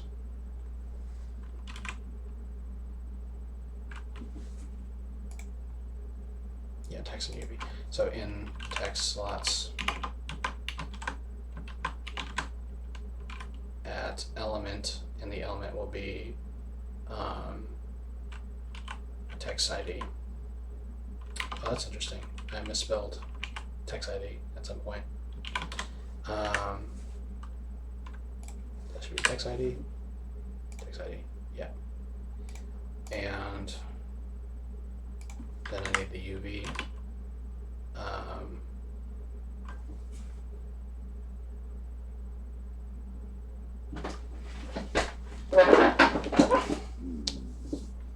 Oh, I messed something else up too.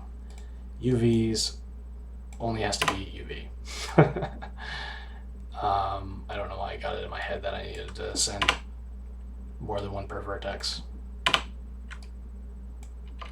but I don't. So I would just use UV. And I think that's it. It's just a quick sampler lookup, text ID, UV, out color. Cool. And then in vertex, let's make sure we got this right. So in UVs is now in UV,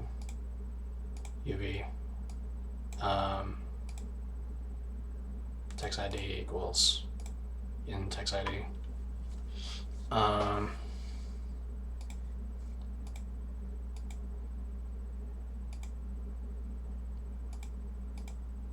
Good. And then in the header here, this needs to be in UV, just a single vec2. And then in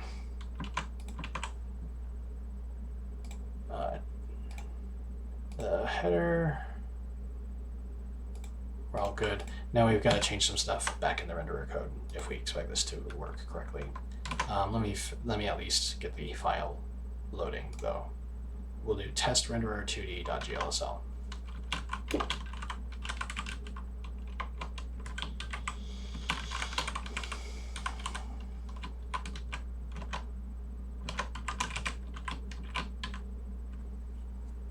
Okay, so we loaded the shader file.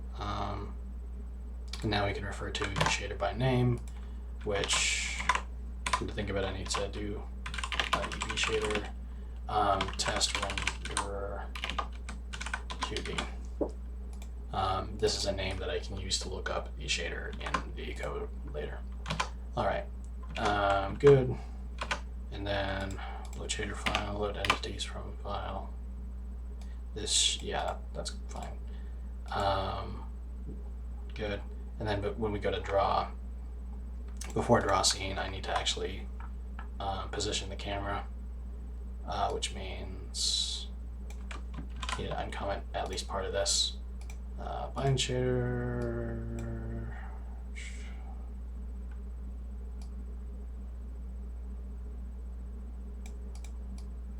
Yeah, so I need the camera stuff. I need take and comment this out.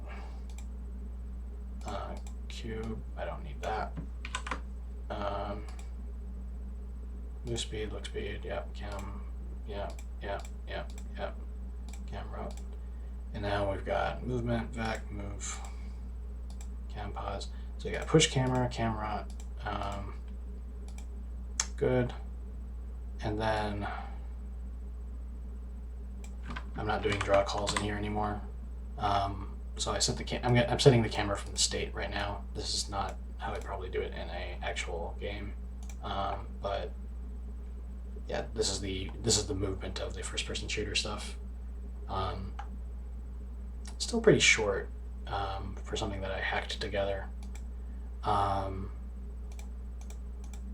then we've got the camera pushed. Then we need to draw the scene and pop the camera afterward. And then prior to pushing the camera, we need to bind the shader. So graphics, bind shader, and the hash name for this was test renderer 2D. Good.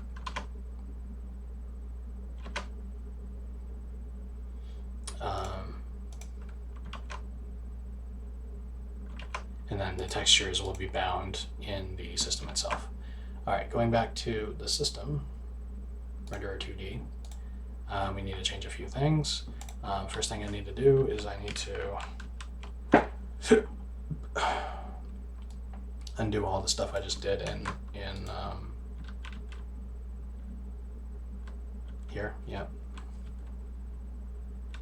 And be accessing the array elements directly now.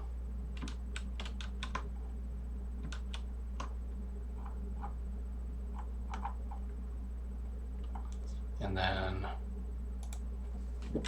I need to set the model matrix at some point.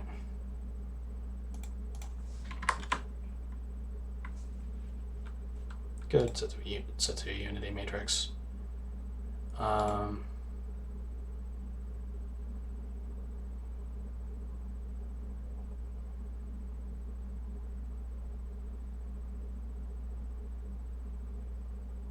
What's going on here?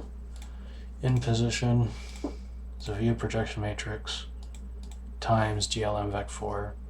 Oh, I need to cast this down to vec3 again. I kind of miss the way I did it before, because the vec4, like I cast up to a vec4, then I multiply by a matrix, and then I cast back down to vec3. This is probably a very routine operation.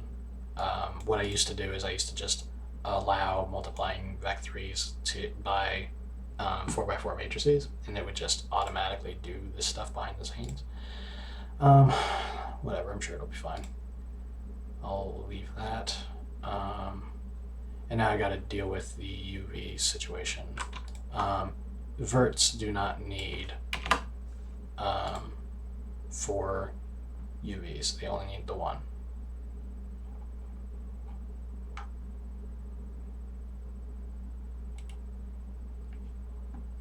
And now that I've done that, in the draw call, these are invalid now.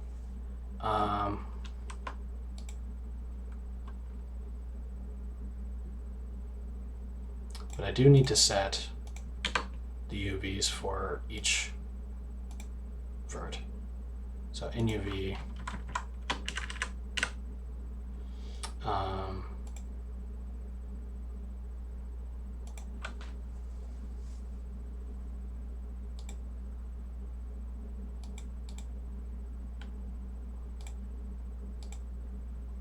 so these are going to need to be times 4.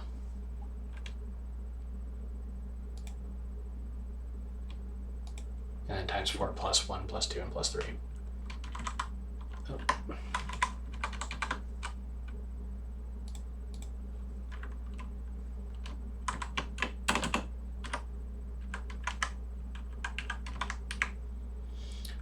So that way we're going through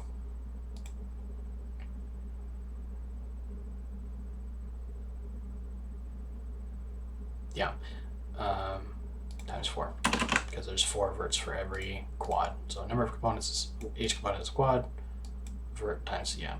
So for each of the points, we'll have to do I through the number, so that'd be 0, 1, 2, and 3.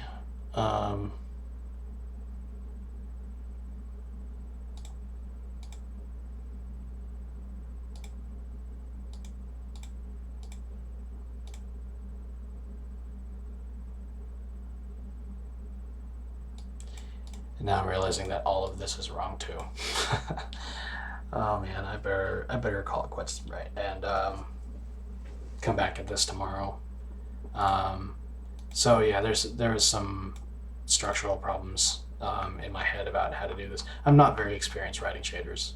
I've learned how to do a lot of different things with shaders so that I would understand how to implement the shader API, but I'm still getting used to this sort of a thing. So conceptually, I am hitting a couple of hurdles.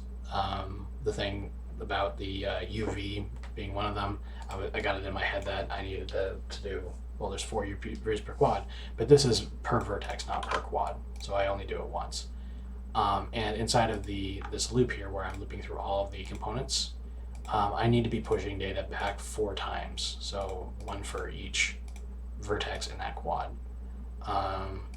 And I need to be getting a position that's not dead center of the entity, which is what I've got right now.